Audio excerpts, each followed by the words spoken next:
You ever wonder about those ancient civilizations that just vanished? Like, poof, gone?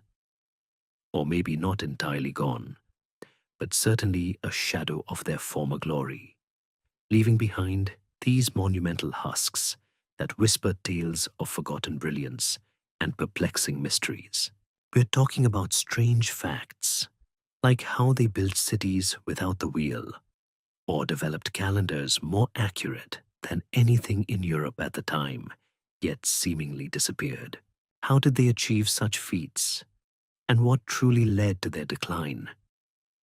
These aren't just dry historical facts. They're lingering questions that still echo through time, challenging our modern understanding of progress and collapse. Before you get comfortable, take a moment to like the video and subscribe, but only if you genuinely enjoy what I do here. And hey, if you're listening, drop a comment below with where you're tuning in from and what time it is for you right now. Now, let's drift back, way back, to a time before even recorded history, as we typically think of it, to the very cradle of what would become the magnificent Maya civilization. Imagine a landscape, lush and green, stretching across what we now call Mesoamerica. For thousands of years, nomadic hunter-gatherer groups roamed these fertile lands, their lives dictated by the rhythm of the seasons and the movement of game. They were attuned to every rustle in the undergrowth, every shift in the wind, a level of sensory awareness we urban dwellers can barely fathom. Their existence was a constant, intricate dance with nature, a far cry from our meticulously scheduled modern lives. But something began to change, a subtle yet profound shift that would lay the groundwork for one of humanity's most captivating sagas. Around 7000 BCE, evidence suggests these groups started experimenting with planting, taking the first tentative steps away from pure foraging. It wasn't an overnight revelation, more like a slow, dawning realization that the wild bounty could be coaxed and cultivated. Think of it. Someone, perhaps by accident, dropped a seed, saw it sprout, and thought, hold on a minute, this is much easier than chasing after dinner all day. What a genius, right? Probably saved them a lot of steps. This early agricultural tinkering primarily involved maize, or corn, which would become the cornerstone of their diet, and indeed, their cosmology. Alongside maize, they cultivated beans, squash, chili peppers, and various root crops. This settled lifestyle, even if still semi-nomadic at first, meant they could store food, allowing for population growth, and crucially, a bit of free time. And with free time comes innovation, or at least the opportunity to try out that crazy idea you had about building a slightly bigger hut. From roughly 2000 BCE to 250 CE, this period, known as the Pre-Classic, saw these nascent farming communities gradually evolve into complex societies. Small villages coalesced into larger settlements, then into towns, and eventually, the very first cities began to emerge from the dense jungle. It's during this time that we see the first stirrings of the unique Maya identity, distinct from other Mesoamerican cultures that were also flourishing, like the Olmecs to their west. You might wonder, how do we know all this? Well, archaeologists, those tireless diggers of dirt and decipherers of debris, have found remnants of early pottery, tools, and the architectural foundations of these ancient dwellings, piecing together a mosaic of early life. One of the earliest and most significant of these burgeoning centers was Nakbe, located in the Mirador Basin, in what is now northern Guatemala. By around 1000 BCE, Nakbe was already a substantial settlement, boasting monumental architecture.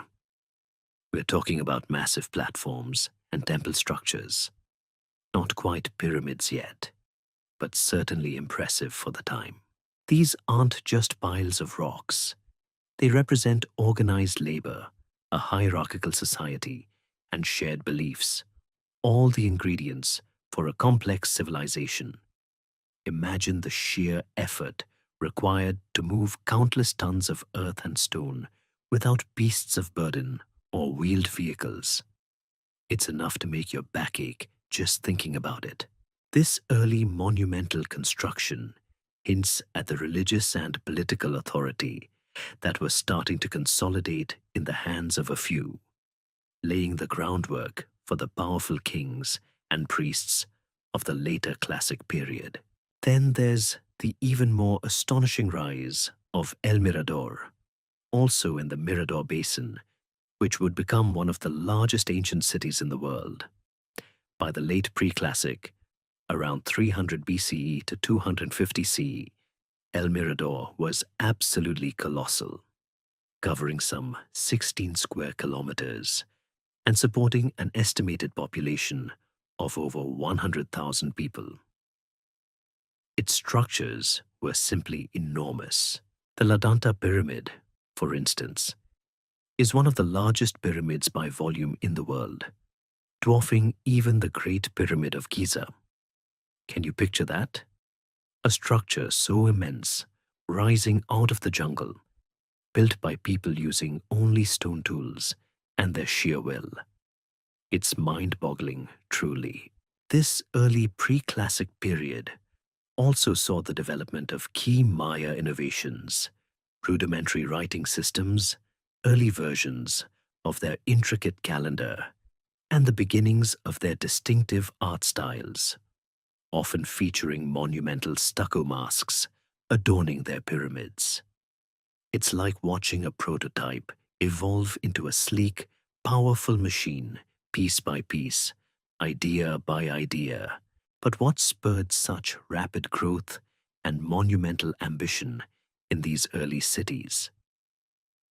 That's still a subject of scholarly debate, with theories ranging from population pressures and increased agricultural output to the emergence of charismatic leaders who could mobilize vast workforces.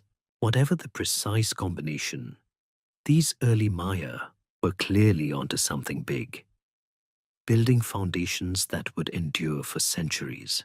As the pre-classic period matured, the Mirador Basin truly became the beating heart of early Maya civilization, a vibrant crucible where many of the iconic elements of classic Maya culture first took shape. El Mirador wasn't just big, it was a behemoth, a testament to what organized human ingenuity could achieve even without what we consider modern technology. The scale of construction there is frankly dizzying, making some of our own large-scale projects seem a bit, well, less ambitious. Imagine trying to coordinate tens of thousands of laborers, meticulously planning and executing the construction of structures that would dominate the landscape for centuries. It required an advanced understanding of engineering, a highly stratified society where labor could be directed, and a shared ideological framework that motivated such immense undertakings. This wasn't just about building houses, it was about creating sacred mountains, connecting the earthly realm to the heavens. The most striking features of El Mirador were its truly colossal pyramids and temple complexes, often built in what's known as the triadic pattern, a large central pyramid flanked by two smaller ones on a shared massive platform. The El Tigre complex is another prime example of this, almost as large as La Danta and equally awe-inspiring. Standing atop these structures, ancient Maya priests and rulers would have commanded breathtaking views of the surrounding jungle, a verdant carpet dotted with smaller settlements, all paying homage, in some way, to the monumental power emanating from El Mirador. It's easy to romanticize these ancient wonders, but it's worth pausing to consider the sheer effort involved. We're talking about millions of cubic meters of fill, painstakingly moved, shaped, and faced with precisely cut stone, and often adorned with elaborate stucco artwork. These weren't quick builds, they were multi-generational projects, perhaps starting with a great-grandfather and only being completed by his great-grandson. Talk about long-term planning. The stucco facades on these early structures were incredibly sophisticated. They depicted intricate mythological scenes, powerful deities, and the idealized forms of their rulers, often incorporating vibrant colors derived from natural pigments. These weren't merely decorations. They were giant billboards, visual narratives reinforcing the religious and political authority of the ruling elite. It's like having a billboard that not only advertises a product, but also explains the entire history of the universe according to your local deity. Pretty effective marketing, if you ask me. One of the enduring mysteries surrounding El Mirador and other pre-classic sites like Nakbi and Tintal is the exact nature of their political organization. Were they a unified empire, a loose confederation of allied cities, or did one simply dominate the others through sheer economic or military might? The evidence is still being pieced together, but the sheer scale and uniformity of some architectural styles suggest a significant degree of cultural integration, if not outright political control over a wide region. Beyond the monumental architecture, the late pre-classic Maya also made significant advancements in other areas that would define their civilization. Their writing system, while not yet fully mature, shows clear development from earlier Olmec influences. The earliest long count dates, a sophisticated calendrical system that tracks time over vast spans, also appear during this period. Imagine having a calendar so precise it tracks cycles over thousands of years, all without a single digital device. It's enough to make your smartphone feel a bit redundant, isn't it?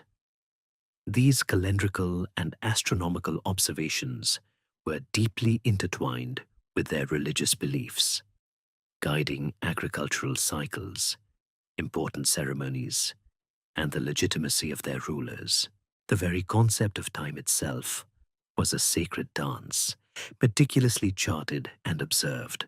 Furthermore, elaborate water management systems, including canals and reservoirs, were developed to sustain the large populations of these massive cities, especially during the dry season. This indicates a deep understanding of their environment and the engineering prowess to manipulate it to their advantage. They weren't just building fancy pyramids. They were also building sophisticated infrastructure to support their urban centers. It's a reminder that truly advanced civilizations often master the mundane necessities before they can tackle the magnificent. The trade networks, too, were expanding, bringing obsidian for tools, jade for ornaments, and various exotic goods from distant lands, reflecting a thriving economy and increasing interaction with neighboring regions. This wasn't an isolated culture. It was a dynamic one, engaged in a complex web of exchange. Yet despite all this incredible growth and innovation, something peculiar happened. As we approach the end of the pre-classic period, around 250 CE, many of these monumental centers in the Mirador Basin began to experience a significant decline. Populations dwindled, construction slowed, and eventually Many of these grand cities were largely abandoned, reclaimed by the relentless jungle. It wasn't a sudden cataclysmic event, like a volcano erupting, though volcanic activity was certainly a factor in some regions at different times, but rather a gradual process that left these once mighty urban centers eerily silent. This mysterious collapse of the pre-classic Maya is one of the most intriguing open historiographic mysteries in Mesoamerican archaeology.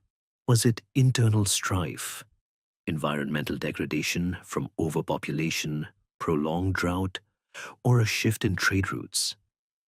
Scholars continue to debate the precise combination of factors, but the fact remains that the very foundations of Maya greatness, so impressively laid in the pre-classic, seem to crumble, setting the stage for a new, equally enigmatic chapter in their story. The mysterious decline of those monumental pre-classic centers, particularly the abandonment of giants like El Mirador, wasn't a universal Maya demise, but rather a profound shift that left archaeologists scratching their heads for decades. It's like watching a hugely successful startup suddenly close its doors, leaving everyone wondering what on earth happened there. The scale of the abandonment suggests something significant, not just a casual move. While we often speak of a collapse, it wasn't necessarily a single catastrophic event across the entire Maya lowlands, but more likely a complex interplay of factors that led to the decline of specific power centers, paving the way for new ones to rise. This nuanced understanding is one of the historiographic mysteries that keeps scholars engaged, trying to solve what amounts to an ancient whodunit. One of the leading theories for this pre-classic decline points to environmental degradation. Imagine a booming population sustained by intensive agriculture in a fragile jungle ecosystem. The Maya, even with their ingenious farming techniques like terracing and raised fields, might have pushed the land beyond its carrying capacity. Deforestation, caused by the need for timber for construction and fuel, coupled with extensive agriculture, could have led to soil erosion, reduced fertility, and changes in local rainfall patterns. It's the classic tragedy of the commons played out on a grand ancient scale. The jungle, which once provided abundance, could have turned against them as its delicate balance was disrupted. We see parallels in other ancient civilizations that faced similar environmental challenges. It's a timeless struggle between human ambition and nature's limits. Another significant contender in the collapse narrative is climate change, specifically periods of prolonged drought. While the Maya were masters of water management, even the most sophisticated systems have their limits when the rain simply doesn't fall. A series of severe droughts lasting for decades would have devastated agricultural output, leading to widespread famine and disease. Imagine a massive city like El Mirador, dependent on its surrounding agricultural hinterlands, suddenly facing widespread crop failure. This wouldn't just be an inconvenience, it would be an existential crisis. The very foundations of their societal structure, dependent on surplus food to feed laborers and elites, would crumble. It's hard to maintain an empire when everyone is hungry after all. Then there's the element of internal social and political instability. As populations grew and resources became scarcer, competition between ruling elites might have intensified. We know from later periods that Maya city-states were frequently at war. Perhaps early versions of these conflicts became more destructive during times of stress. If the common people were already struggling with food shortages, a ruling class perceived as incompetent or overly demanding might have faced rebellion.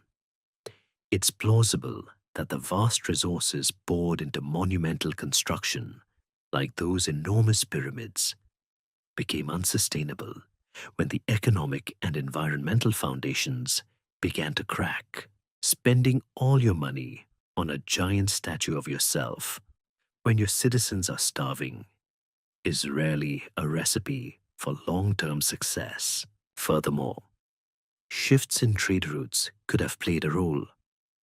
The economic vibrancy of a city often depends on its position within broader trade networks. If new routes emerged, bypassing established centers, it could have led to economic decline and diminished political influence. Think of how modern cities rise and fall with changes in global commerce. Ancient economies, though different in scale, were no less susceptible to such shifts. The movement of key resources like obsidian, jade, and salt was crucial for Maya societies, and disruptions to these networks would have had far-reaching consequences. What's fascinating is that this pre-classic decline wasn't necessarily a complete end, but more of a redistribution. While some great cities faltered, other regions, particularly in the central lowlands, began to experience growth. It's a bit like watching water flow. When one channel dries up, it finds new paths. This wasn't the end of the Maya, but a fundamental transformation. The monumental scale of the pre-classic cities, like El Mirador, while awe-inspiring, might have been inherently unsustainable for long periods in that environment. Perhaps the very complexity and centralization that allowed them to flourish also made them more vulnerable to collapse when stressors hit. So, while the colossal structures of El Mirador stood as silent monuments to a fading era, the seeds of a new beginning were already germinating elsewhere. The lessons learned, or perhaps the mistakes made, in the pre-classic would undoubtedly influence the trajectory of the Maya civilization that was about to dawn. It's a testament to the resilience and adaptability of human societies that even after such significant setbacks, new power structures and cultural expressions could emerge from the metaphorical ashes. The stage was being set for the dazzling achievements of the classic period, where Maya civilization would reach its zenith, but with an underlying awareness, perhaps, of how quickly even the greatest empires could be brought low. The jungle, ever patient, would reclaim its own, preparing the ground for the next act in this grand historical drama. From the enigmatic decline of the pre-classic powerhouses emerged a new era for the Maya, known to archaeologists as the Classic Period, generally spanning from around 250 CE to 900 CE. If the pre-classic was the rehearsal, this was the main show, a breathtaking crescendo of intellectual, artistic, and political achievement. It was a time when Maya civilization truly blossomed, developing the intricate political structures, the refined artistic styles, and the profound intellectual pursuits that we most commonly associate with them. Think of it as a cultural renaissance, but with more jade and fewer oversized hats. The centers of power shifted, no longer solely concentrated in the Mirador Basin, but fanning out across the southern lowlands, establishing independent city-states that would vie for dominance. This period saw the rise of numerous powerful and influential city-states, each with its own distinct dynastic history, architectural flair, and political ambitions. Instead of one or two monolithic centers, the classic Maya landscape was a vibrant mosaic of competing kingdoms, a bit like ancient Greece with its city-states, but nestled deep in the Mesoamerican jungle. You had places like Tikal, Calakmul, Copan, Palenque, and Yaxchilan, each boasting magnificent ceremonial centers, sprawling residential areas, and sophisticated support systems. These cities weren't just collections of buildings, they were living, breathing entities, often engaged in a complex dance of alliance and warfare, trade and ritual exchange. The fundamental unit of classic Maya political organization was the Ajawil, or kingdom, ruled by a divine king, the Ajo. These rulers were more than just political leaders. They were seen as intermediaries between the human realm and the divine, responsible for maintaining cosmic balance through elaborate rituals, including bloodletting and, on occasion, human sacrifice. Their legitimacy was often traced back through long dynastic lineages, meticulously recorded in hieroglyphic inscriptions, almost like an ancient LinkedIn profile, but with more emphasis on supernatural connections. The concept of divine kingship was pervasive, giving the rulers immense authority and providing a powerful justification for the monumental efforts required to build their impressive cities. It's hard to argue with a guy who can claim direct lineage from the sun god, right? The classic period is particularly renowned for its explosion in artistic and intellectual achievements. This was when the Maya fully developed their intricate hieroglyphic writing system, creating thousands of inscriptions on stelae, altars, temple walls, and ceramics. This wasn't just decorative. It was a sophisticated means of recording history, dynastic succession, astronomical observations, and religious texts. The decipherment of this writing system, a monumental undertaking that is still ongoing, has unlocked an incredible wealth of information, allowing us to read the ancient Mayas' own words, understand their political machinations, and even glimpse their personal lives. It's like finding a whole library of ancient tweets. But instead of mundane updates, they contain profound insights into their world. Their understanding of mathematics and astronomy reached unprecedented levels. They developed a vigesimal base 20 number system, including the concept of zero, long before it appeared in Europe. This mathematical prowess underpinned their astonishingly accurate calendrical systems, most notably the long count calendar, which could track time over millions of years with remarkable precision. These calendars weren't just for keeping track of birthdays. They were deeply interwoven with their worldview, guiding agricultural cycles, religious ceremonies, and prophesying future events.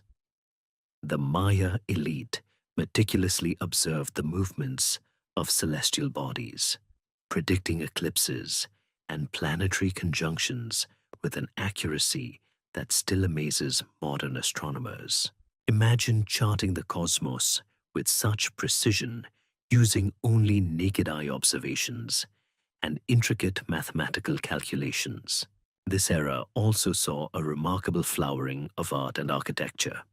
Classic Maya cities featured towering pyramids, elaborate palaces, ball courts, and massive public plazas, all adorned with intricate carvings, vibrant murals, and detailed stucco work. The aesthetic sensibility was distinct, often narrative, deeply symbolic, and executed with a precision that speaks to highly skilled artisans.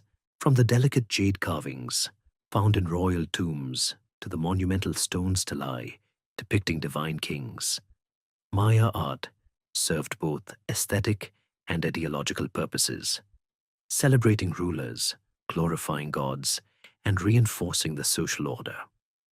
Every carving, every painted scene held layers of meaning, often only fully comprehensible to the initiated. The strategic location and unique resources of each city-state often shaped its development. Tikal, for example, benefited from its fertile lands and control over important trade routes, allowing it to grow into a major regional power. Copan, further south, became renowned for its sculptural artistry and astronomical prowess. Palenque, tucked into the foothills, was celebrated for its exquisite stucco reliefs and the captivating story of its ruler, Pakal the Great. The diversity among these city-states is one of the fascinating aspects of the classic period. While they shared a common cultural heritage, each developed its own distinct personality, making the study of their interactions a rich and complex field. Yet amidst all this grandeur, there was a persistent undercurrent of warfare.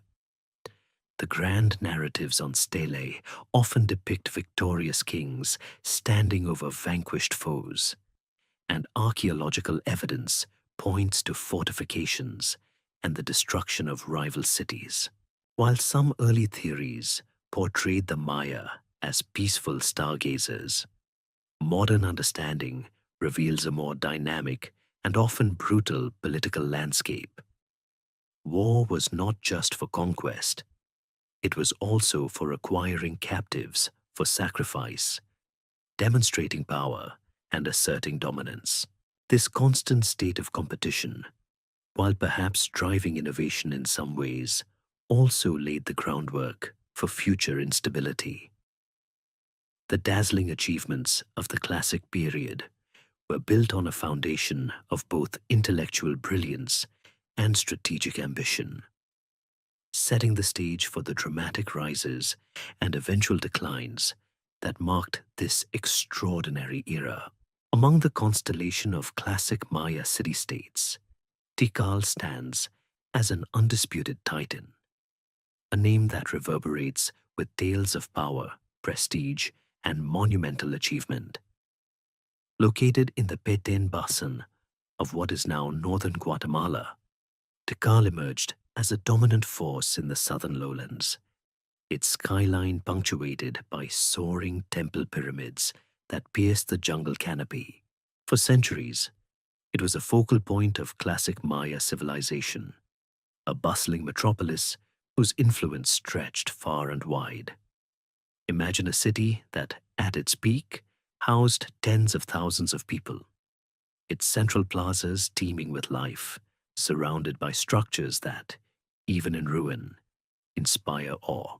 It truly was the New York City of its day.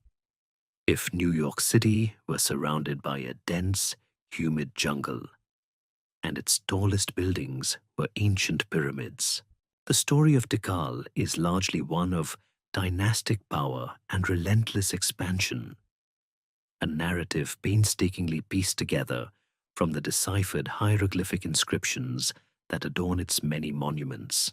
The city's ruling dynasty, often referred to as the Mutal Kingdom or the Tikal Lords, established a lineage that persisted for centuries, with rulers like Jaso Chan Kawil Thamin and Yikin Chan Kawil leading Tikal to its zenith. These were not just figureheads. They were powerful military leaders, astute politicians, and fervent patrons of the arts and sciences, ensuring Tikal's prominence through both might and cultural brilliance. Their names, once lost to time, now speak to us directly from the stone, recounting victories, alliances, and the births and deaths of kings. Tikal's architectural grandeur is simply staggering. Its most iconic structures are the 6 massive temple pyramids, often referred to as Temples 1 through 6, each dedicated to a powerful ruler or significant event. Temple Shum, known as the Temple of the Great Jaguar, rises majestically over the Grand Plaza, its steep stairway leading to a temple shrine atop, where the remains of Jaso Chan Kawil Phom were interred. The sheer verticality of these structures is breathtaking, designed not just for worship, but to project power and connect the earthly realm with the celestial. Building these required an immense mobilization of labor and resources, further cementing the authority of the ruling Ajor. It's a testament to their belief system and their ability to convince thousands of people that hauling enormous blocks of stone up steep inclines was a good idea. Beyond the temples, Tikal boasted an extensive urban layout featuring multiple royal palaces, administrative buildings, ball courts, and vast reservoirs to collect and store rainwater for its large population during the dry season. The ingenuity of their water management systems, crucial for sustaining such a large urban center in a tropical environment, is often overlooked amidst the grandeur of the pyramids. They knew how to engineer their environment, not just build atop it. The city was crisscrossed by a network of causeways, some still visible today, connecting different temple complexes and residential areas, suggesting a highly organized and integrated urban fabric. Tikal's economic power was rooted in its control over vital trade routes. Its strategic location gave it access to resources like obsidian, jade, and cacao, and allowed it to dominate the exchange of goods across a wide region. Obsidian, a volcanic glass sharper than a surgeon's scalpel when flaked, was crucial for tools and weapons, and controlling its distribution provided a significant economic advantage. The city also engaged in long-distance trade, extending its reach to the Caribbean coast and beyond, connecting it to a broader Mesoamerican economy. This control over trade wasn't just about wealth, it was about influence, allowing Tikal to exert soft power alongside its military might. However, Tikal's reign was not without its challenges. The Classic period was a time of intense rivalry among Maya city-states, and Tikal found itself locked in a prolonged and often brutal struggle with its powerful northern rival, Calakmul. This ongoing conflict, sometimes referred to as the Star War because of the glyph used to denote a specific type of military engagement, shaped much of the political landscape of the central lowlands. Both cities sought to expand their spheres of influence, installing puppet rulers in smaller cities and engaging in proxy wars. It was a centuries-long, ancient Cold War, punctuated by devastating hot conflicts. One historiographic mystery, still debated, is the exact nature of this rivalry. Was it primarily for resources, prestige, or a clash of ideological systems? The truth likely lies in a complex combination of all three. Despite these conflicts, Tikal reached its peak during the late Classic period, c. 600–800 CE, becoming a cultural and political hegemon. Its scribes produced exquisite hieroglyphic texts, its artists created stunning pottery and murals, and its astronomers continued to refine their calendrical calculations. The sheer volume of preserved inscriptions at Tikal offers an unparalleled window into the lives of its rulers and the unfolding of its history, making it one of the most thoroughly studied of all Maya sites. Yet, even Tikal, the mighty capital, would eventually face its own decline, a fate shared by many of the southern lowland cities. A puzzling phenomenon that we'll explore in due course. But for a time, Tikal stood tall, a beacon of Maya brilliance, its temples reaching for the sky, a testament to the enduring power of human ambition and belief. While Tikal reigned supreme in the heart of the Peten, further to the southeast, nestled in a fertile valley surrounded by mountains, lay Copan, a Maya city-state that carved out its own unique identity, becoming a celebrated center of artistic and scientific innovation.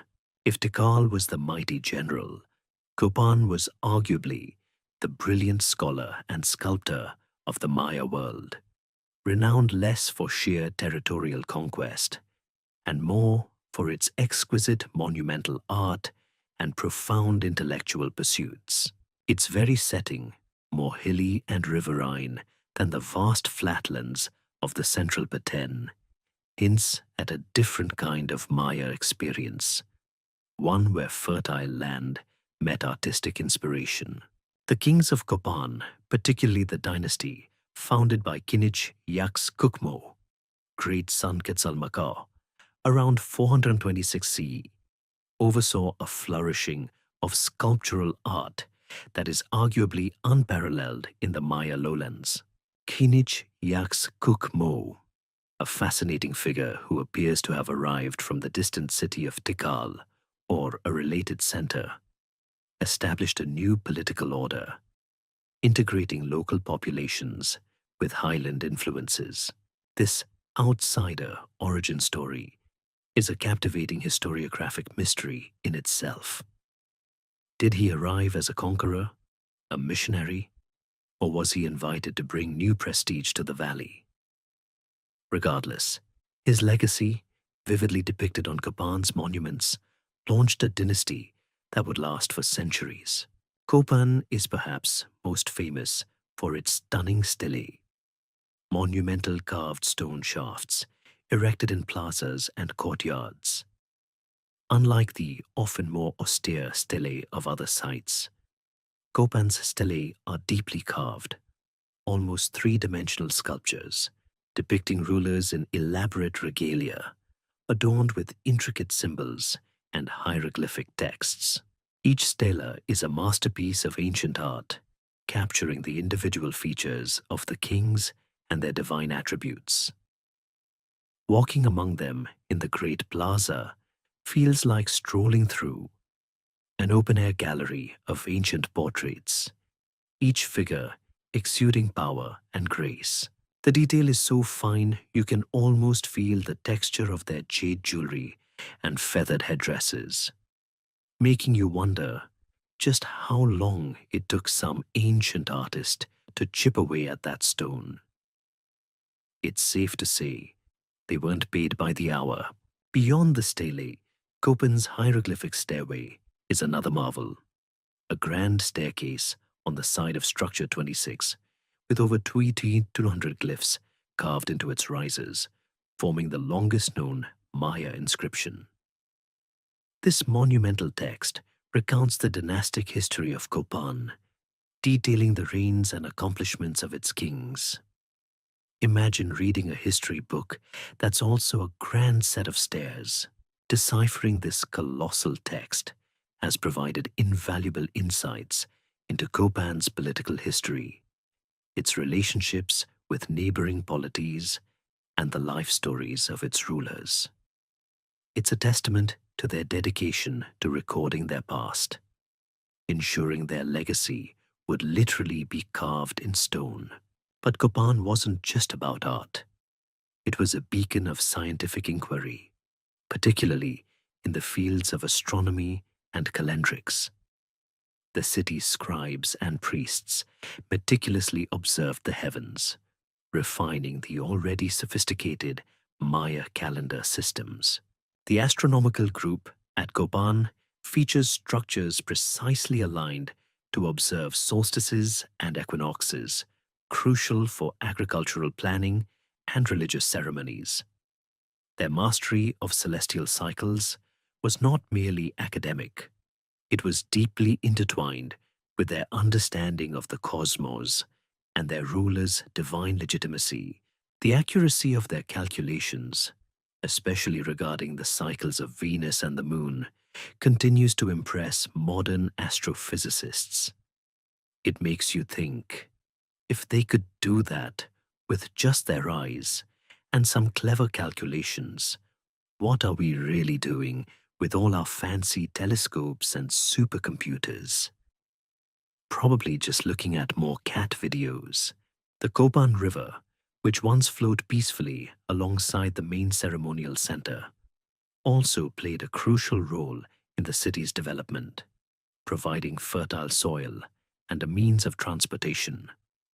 However, it also posed challenges, as evidenced by archaeological work, revealing efforts to control its flow and prevent flooding. This interaction with the natural environment, both beneficial and challenging, is a recurring theme in Maya archaeology, highlighting their adaptability and ingenuity.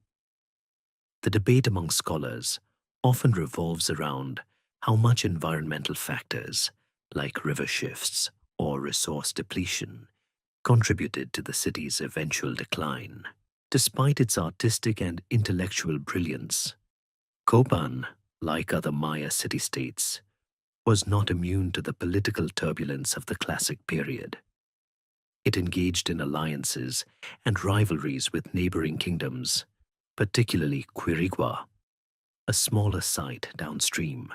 The capture and execution of Copan's 13th ruler, Wasaklajun Ub Arkawil, known as 18 Rabbit, by the king of Quirigua in 738 CE, marked a significant turning point, a major historiographic turning point. This event, meticulously documented on both Copan and Quirigua monuments, demonstrates the brutal realities of intercity warfare and the fragility of even the most powerful dynasties. It's a shocking historical fact that underscores the dangerous game of ancient politics. Following this defeat, Copan entered a period of decline, though not an immediate collapse. Construction continued, but with less grandeur, and the political landscape became more fragmented. The vibrant artistic output continued for a time, but the overall trajectory was one of diminishing influence. The fate of Copan, like that of Tikal, highlights the complex and often localized nature of the classic Maya collapse, suggesting that, while some cities endured, others faced unique challenges that ultimately led to their abandonment. The legacy of Copan, however, endures in its stunning artistry and the profound astronomical knowledge that whispers from its ancient stones, offering a timeless glimpse into a civilization that truly gazed at the stars. Shifting our gaze westward from the grand plazas of Tikal and the sculpted marvels of Copan, we arrive at Palenque, a city-state nestled in the foothills of the Chiapas highlands. If Tikal was about brute power and Copan about artistic precision, Palenque was the kingdom of elegant artistry, intricate royal narratives, and perhaps the most compelling individual story in all of Maya history, that of Pakal the Great. Its architecture, though less colossal than Tikal's, is celebrated for its exquisite stucco reliefs and innovative use of space, creating a sense of ethereal beauty amidst the lush rainforest. It's like stepping into a hidden garden. Only the garden is also a city filled with temples and palaces, and everything is telling a story. The city's relative isolation, perched on natural terraces overlooking the floodplains, gave it a strategic advantage and perhaps fostered a unique artistic style. The site itself is smaller than Tikal, yet its archaeological and historical significance is immense, largely due to the extraordinary preservation of its hieroglyphic inscriptions and the discovery of royal tombs that offer unparalleled insights into Maya dynastic life and beliefs. The name Palenque itself comes from the Spanish word for palisade, or fortified place, referring to the nearby Spanish town, not its ancient Maya name, which was La Cama, meaning big water, a nod to the numerous springs and streams that crisscross the area. The history of Palenque is deeply intertwined with its ruling dynasty, particularly the family of Kinich Janab Pakaltharam, more famously known as Pakal the Great. Born in 603 CE, Pakal ascended the throne at the tender age of 12 and ruled for an astounding 68 years, from 615 to 683 CE. His reign marked Palenque's golden age, a period of remarkable growth, political maneuvering, and an explosion of artistic and architectural patronage. Imagine leading your country for almost 7 decades. You'd probably get tired of cutting ribbons after the first 50 years. Pakal's long and stable reign allowed for monumental projects to be conceived and completed, solidifying Palenque's status as a regional power. The Temple of the Inscriptions, Pakal's funerary monument, is arguably the most famous structure at Palenque and a cornerstone of Maya archaeology. This towering pyramid houses an interior staircase leading down to Pakal's spectacular tomb. Discovered in 1952 by Mexican archaeologist Alberto Ruz Luillier, the discovery of an undisturbed royal burial chamber filled with jade shell and stucco offerings, alongside the sarcophagus of a divine king, was a sensation, akin to finding Tutankhamun's tomb in Mesoamerica. The sarcophagus lid, a masterpiece of Maya art, depicts Pakal at the moment of his descent into the underworld, surrounded by cosmic imagery. This single artifact alone provides a rich tapestry of Maya cosmology, offering profound insights into their beliefs about death, rebirth, and the journey of the soul. The palace, a sprawling complex of courtyards, galleries, and rooms, topped by a 4-story tower, served as the administrative and residential heart of the city. Its delicate stucco reliefs depict scenes of royal life, ritual activity, and the exploits of Palenque's rulers. These reliefs are celebrated for their fluidity and naturalism, a marked contrast to the more rigid styles seen elsewhere. They bring the ancient Maya to life, showing us not just powerful kings, but individuals with distinct features and expressions, engaged in intimate ceremonies or receiving tribute. It's like watching an ancient reality show, only with more gold and fewer arguments about who didn't do the dishes. The Cross Group, comprising the Temple of the Cross, the Temple of the Foliated Cross, and the Temple of the Sun, represents another pinnacle of Palenquian architecture and iconography. Each temple housed a sculpted panel depicting a specific aspect of Palenque's royal lineage and cosmology, often showing Pakal and his son and successor, Kinich Bahlam II, engaged in ritual acts. These panels, with their complex narratives and sophisticated hieroglyphics, reveal the intricate relationship between royal power, ancestral veneration, and the cycles of creation and destruction that form the core of Maya religious belief. A significant historiographic mystery surrounding Palenque, particularly after Pakal's death, is the role of female rulers or regents. While Maya society was generally patriarchal, some inscriptions at Palenque suggest the prominent roles played by royal women, such as Lady Sak Cook, Pakal's mother, who appears to have held significant power during his minority. The exact extent of their political authority and how it was reconciled with traditionally male-dominated dynastic succession remains a fascinating area of scholarly debate. It challenges our preconceived notions of gender roles in ancient societies, suggesting a more fluid reality than often imagined. Palenque's art and inscriptions are particularly rich in cosmological detail. The texts frequently refer to the birth of gods, the creation of the world, and the cyclical nature of time, reflecting a deep engagement with religious philosophy. The detailed genealogies, meticulously carved on monuments, not only legitimized rulers, but also situated them within a grand cosmic narrative, connecting them to ancestral deities and the very forces that shaped the universe. This blend of historical record and mythological narrative makes Palenque's inscriptions some of the most compelling and poetic in the Maya world. Like other classic cities, Palenque was eventually affected by the widespread decline that marked the end of the classic period. After Kinich Khan Bahlam II, later rulers struggled to maintain the city's prominence amidst increasing regional warfare and environmental pressures. While not as dramatically abandoned as some other sites, its grand construction projects ceased, and its political influence waned.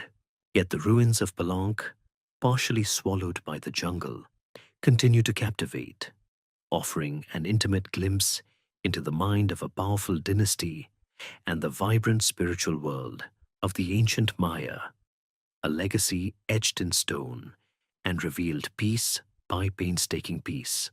The dazzling achievements of Tikal, Copan, and Palenque, as with all the classic Maya city-states, were not forged in isolation, but within a dynamic and often turbulent political landscape dominated by an intricate web of warfare and alliances.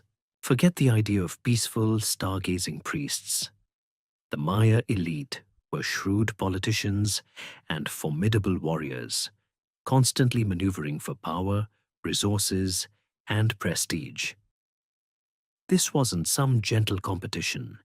It was a high-stakes Game of Thrones, played out with flint blades and ritual sacrifice, where the losers often paid the ultimate price. The archaeological record, particularly the deciphered hieroglyphs, paints a picture of a politically fragmented but highly interconnected world. A true multi-state system where shifting allegiances were the norm. At the heart of this complex political dance was the concept of the supranational kingdom or hegemony. While each city-state had its own ajaw, powerful centers like Tikal and Calakmul often sought to establish dominance over smaller polities, forcing them into tributary relationships or installing puppet rulers. This wasn't necessarily about direct territorial control in the way a modern empire might function, but more about spheres of influence and economic leverage.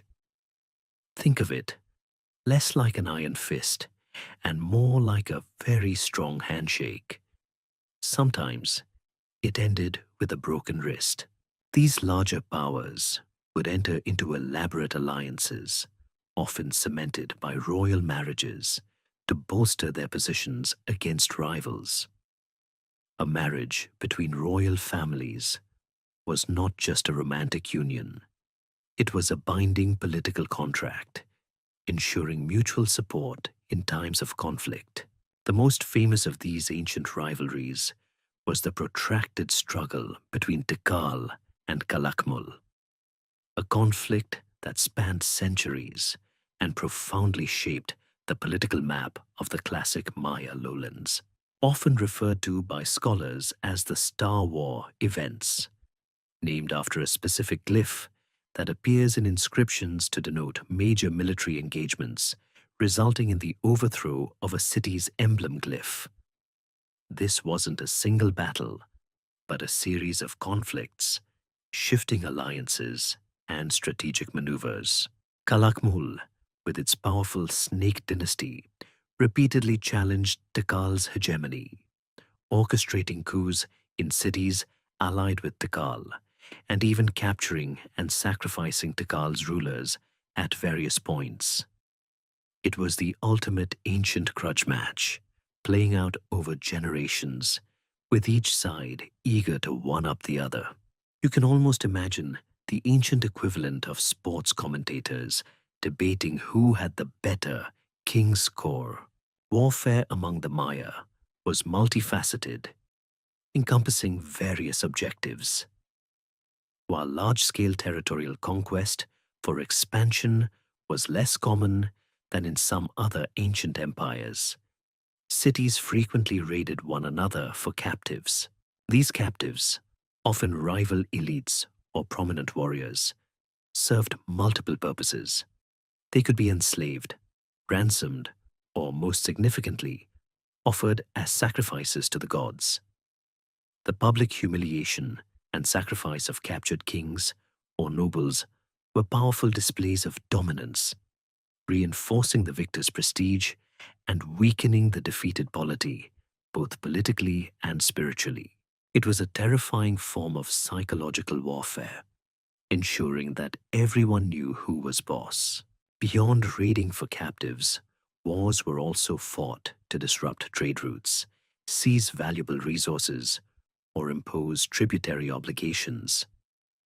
Control over strategic locations, like choke points on rivers, or sources of valuable commodities, like obsidian or salt, could give a city a significant economic advantage.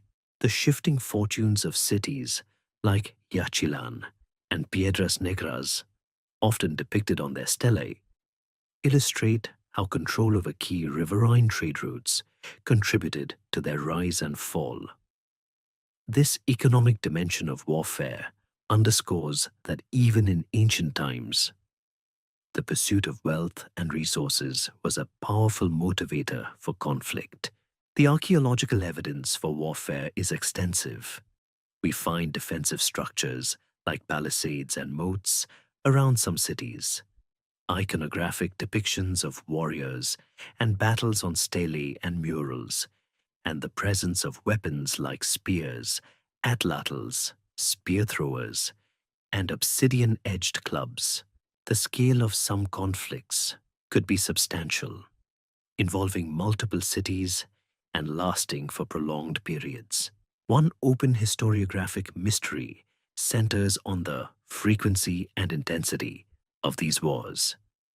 Were they endemic, low-level skirmishes, or did they escalate into more destructive state-level conflicts that contributed to the eventual classic Maya collapse? Scholarly debate continues, with some arguing that warfare became increasingly intense and destabilizing in the late classic period. Alliances were just as crucial as warfare in this intricate political tapestry. Cities formed pacts for mutual defense, economic benefits, or shared ritual purposes. These alliances were often symbolized by shared iconography or the exchange of royal gifts. The famous Dos Pilas site provides a dramatic example of a city founded as a Tikal outpost that later switched allegiance to Calakmul, becoming a key player in the Star War conflict. This dramatic defection and subsequent aggressive expansion by Dos Pilas illustrates the fluid and often opportunistic nature of classic Maya alliances. It's like watching a complex game of musical chairs, where the music stops and everyone scrambles for a new seat. The constant tension between cooperation and conflict, between alliances and betrayals, was a defining characteristic of the classic Maya period.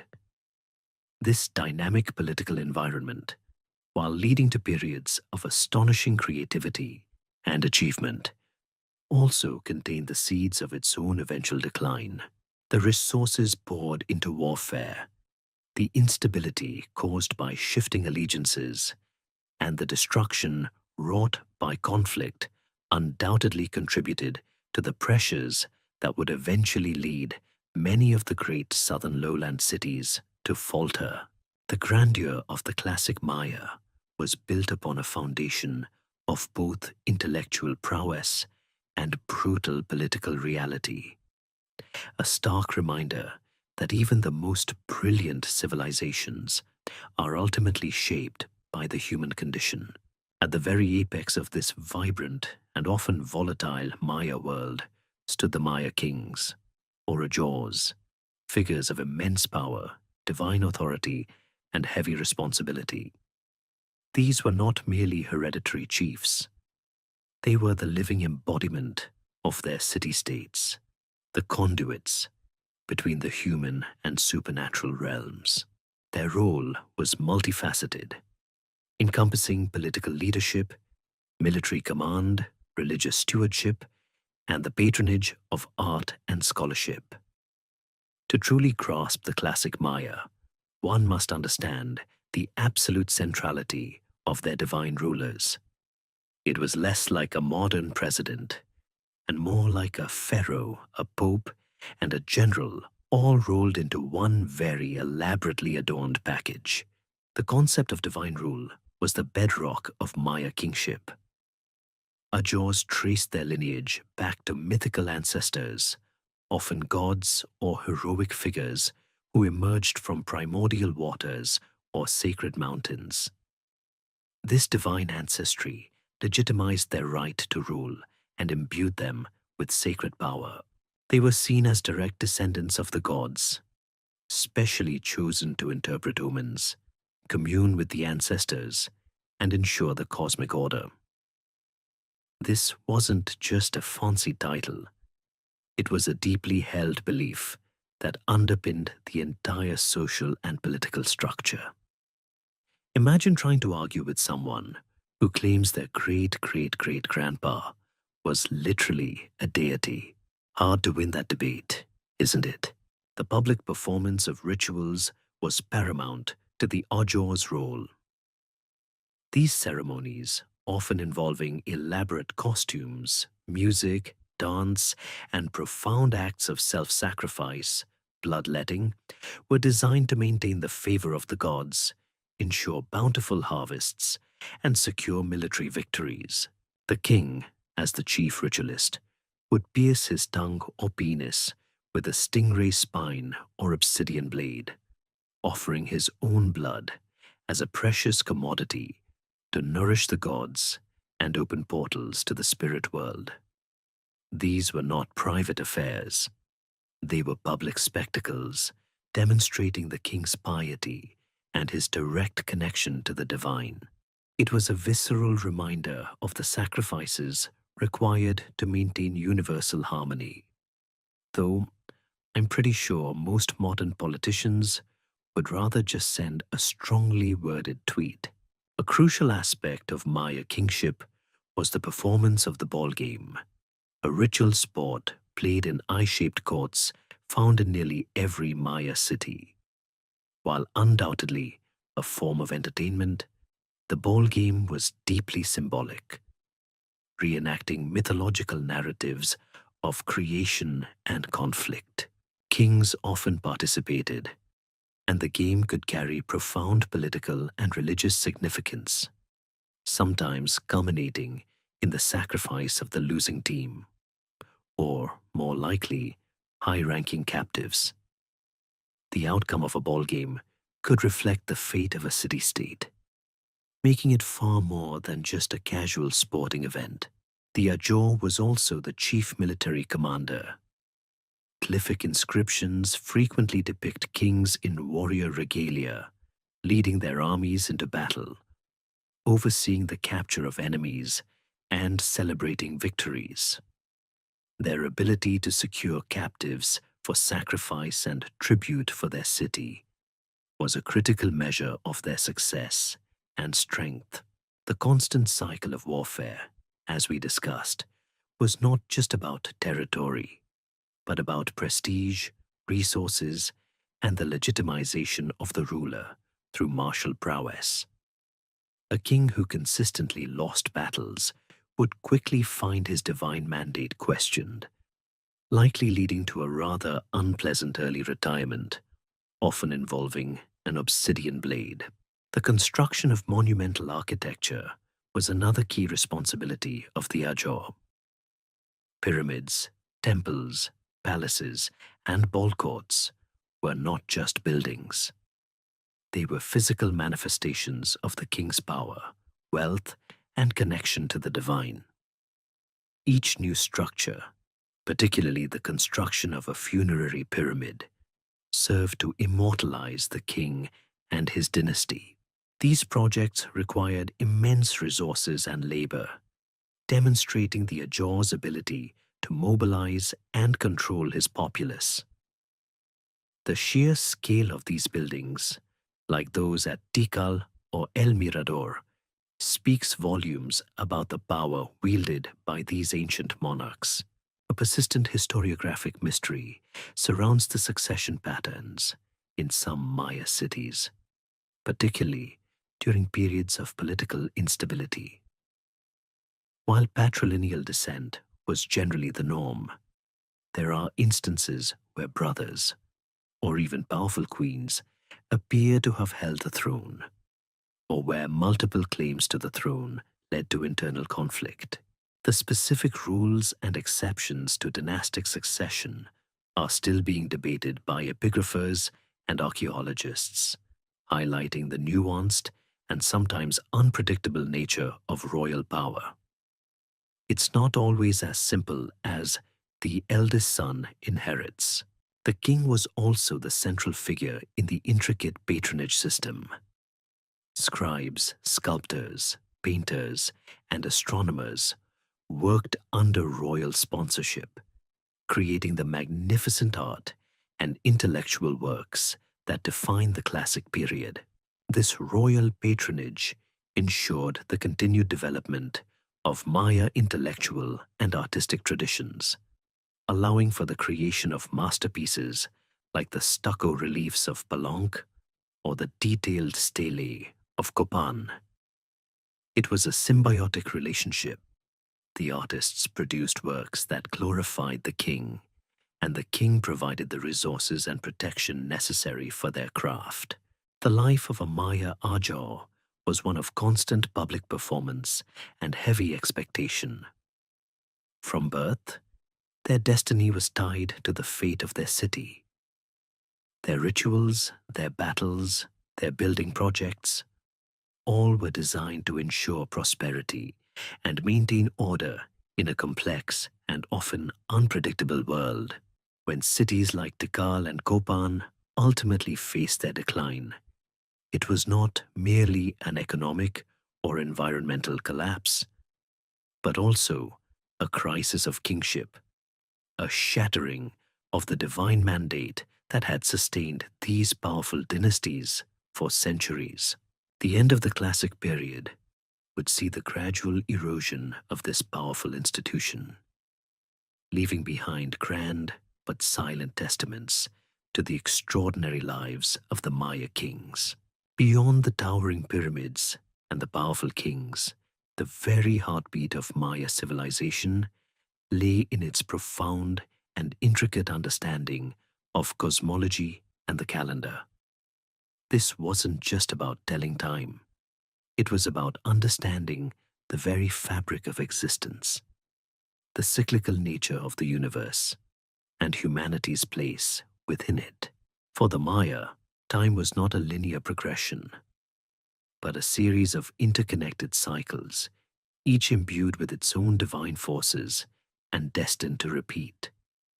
It's like they had an ancient philosophical understanding of Groundhog Day, but instead of a perpetually repeating day, it was repeating eons. This sophisticated temporal framework influenced every aspect of their lives, from agricultural planting to royal rituals and warfare. At the core of Maya calendrical prowess were two primary cycles: the Tzolkin, or sacred almanac, and the Hab, or civil calendar. The Tzolkin was a 260-day cycle, combining a sequence of 20-day names with a sequence of 13 numbers. This sacred calendar was used for divinatory purposes, determining auspicious days for ceremonies, births, marriages, and even military campaigns. Each of the 260 combinations had a unique energy and meaning, guiding the lives of individuals and the fate of city-states.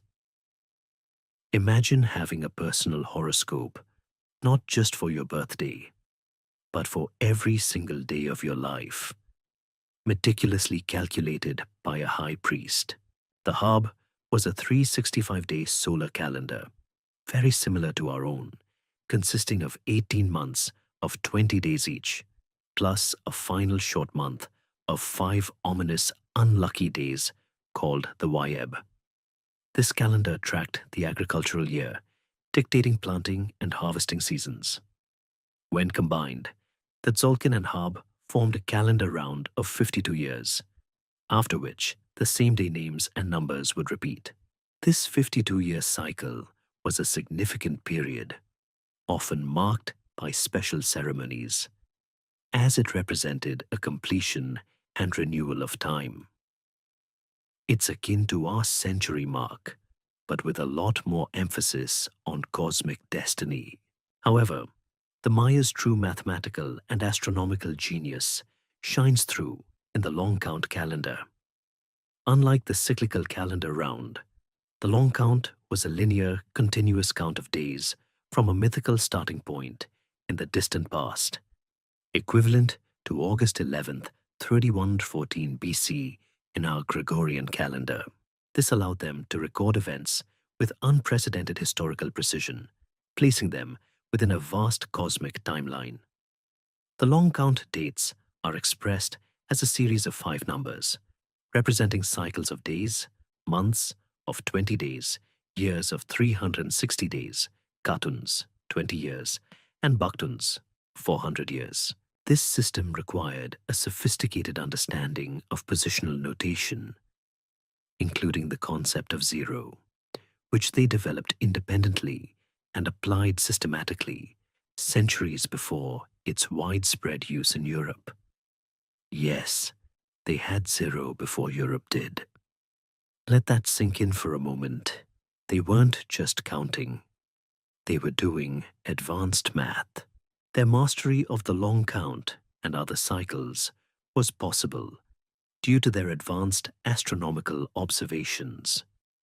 Maya priests and astronomers meticulously tracked the movements of celestial bodies, the Sun, Moon, Venus, and other planets, from observatories in cities like Copan and Chichen Itza.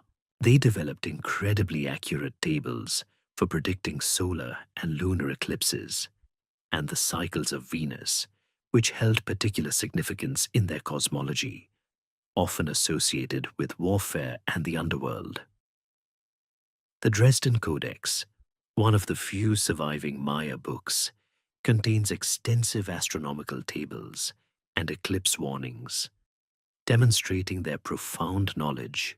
It's like they had their own ancient version of NASA, but instead of launching rockets, they were launching calculations. The Maya cosmos was often depicted as a layered structure, a celestial realm above, an earthly middle world where humans resided, and a dark, dangerous underworld beneath, known as Xibalba. The heavens were supported by a giant world tree, whose roots reached into the underworld. Deities populated all 3 realms, influencing human events and the cycles of nature. Kings, through their rituals, could traverse these realms, communicating with ancestors and gods.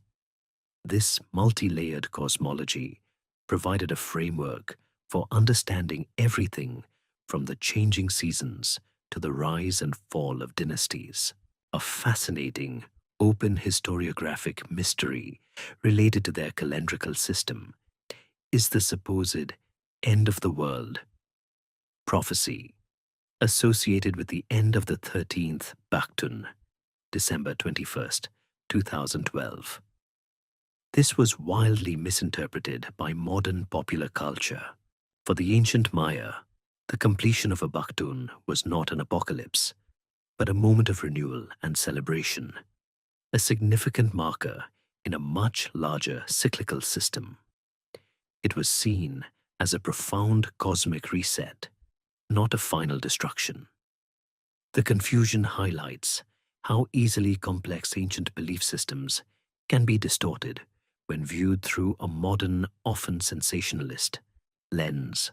It's like thinking hitting reset on your router means the internet will never exist again. The integration of their cosmology with their political structure was complete. Rulers were often depicted on monuments emerging from the mouth of a celestial monster or atop a world tree, visually emphasizing their connection to the cosmic order. The timing of important events, from coronations to battles, was often carefully chosen to align with auspicious calendrical dates and astronomical phenomena, believed to maximize their effectiveness and divine favor. This deep intellectual engagement with time and the cosmos was a hallmark of classic Maya civilization. It provided not just a means of organizing their daily lives, but a profound philosophical framework for understanding their place in the universe. While the great cities of the classic period eventually faced their challenges, the intellectual legacy of their calendrical and astronomical achievements continues to inspire awe, serving as a testament to the enduring power of human curiosity and ingenuity. Even in a world vastly different from our own, their silent observatories and intricate stone calendars whisper across the millennia, inviting us to contemplate the vastness of time itself. The profound intellectual achievements of the Maya, particularly their understanding of cosmology and time, were inextricably linked to their groundbreaking development of a sophisticated writing system and the creation of an extensive body of texts. Unlike many other ancient civilizations, the Maya didn't just carve a few commemorative stelae. They developed a fully phonetic and logographic writing system, capable of recording complex historical narratives, intricate astronomical data, and even poetic prose. It was a true communication revolution for Mesoamerica, a bit like the invention of the internet, but carved into stone and painted onto bark paper. The Maya writing system is known as Maya hieroglyphic script, and it's a thing of complex beauty. It's not an alphabet in our modern sense, but a combination of logograms, symbols representing entire words or concepts, like a picture of a jaguar meaning jaguar, and syllabic glyphs, symbols representing phonetic syllables, like ba or kai. This allows for incredible flexibility, enabling scribes to spell out words phonetically or represent them with a single logogram, or even a combination of both. Think of it like a highly sophisticated ancient emoji system, but with rigorous grammatical rules and the ability to compose epic histories. The visual complexity of the glyphs, often depicting stylized faces of animals, humans, or mythological beings, adds to their aesthetic appeal, making them some of the most beautiful ancient scripts in the world. For centuries after the Spanish conquest, the Maya script was a mystery, a collection of intriguing but indecipherable symbols. Early European scholars, unable to fathom a non-alphabetic writing system, often dismissed them as mere decorative art. However, a series of breakthroughs, particularly in the mid-20th century, by scholars like Yuri Knorozov, Tatiana Proskoryakov, and Linda Shaley, cracked the code. Knorozov's insight that Maya glyphs represented syllables, not just concepts, was revolutionary, while Proskoryakov recognized that the inscriptions often recorded historical events and dynastic sequences, not just esoteric astronomical data. It was like finally getting the Rosetta Stone for an entire civilization, and suddenly, the ancient Maya began to speak. The decipherment of Maya writing has been one of the greatest achievements in archaeology, transforming our understanding of this civilization from one of peaceful, enigmatic priests to dynamic, complex city-states with vibrant political lives, frequent warfare, and distinct individual rulers. The epigraphers Those dedicated scholars who spend their lives poring over ancient texts continue to make new breakthroughs, revealing ever more nuanced details about Maya society. It's an ongoing intellectual detective story filled with thrilling aha moments. The vast majority of surviving Maya texts are found carved into stone monuments, stelae, altars, temple panels, lintels, and stairways. These public inscriptions typically commemorate significant events in the lives of rulers, their births, accessions to the throne, military victories, marriages, and deaths. They also record important calendrical dates, astronomical observations, and religious dedications. These monumental texts were propaganda in the best sense of the word, designed to legitimize the ruler's authority, glorify their achievements, and project an image of power and divine favor to their subjects and rivals alike. Imagine your local town hall meeting minutes, but instead of budget debates, they're carved into a 20-foot stone slab and detail how the mayor just captured a rival king. Beyond stone, the Maya also produced codices, folding books made from bark paper, coated with a thin layer of plaster, then painted with hieroglyphs and images. Tragically, most of these invaluable books were systematically destroyed by the Spanish conquistadors and Catholic friars, who viewed them as pagan idols. Only 4 undisputed Maya codices survive today: the Dresden Codex, the Madrid Codex, the Paris Codex, and the Grolier Codex. Each of these rare artifacts is a treasure trove of information containing astronomical tables, almanacs for divination, rituals, and mythological narratives. The Dresden Codex, for example, includes incredibly precise calculations for lunar and solar eclipses and the cycles of Venus, further underscoring the Mayas' advanced understanding of astronomy. It's a miracle these few survived, offering us a tantalizing glimpse of the vast literary and scientific knowledge that was lost. The content of Maya texts is incredibly diverse. We learn about intricate royal genealogies, tracing lineages back hundreds of years, sometimes to mythical founders. We gain insights into the complex political alliances and rivalries between cities, detailing conflicts and the capture of elite prisoners. We read about the performance of rituals, including bloodletting and offerings, and we find profound cosmological narratives recounting the creation of the world and the journeys of gods and heroes.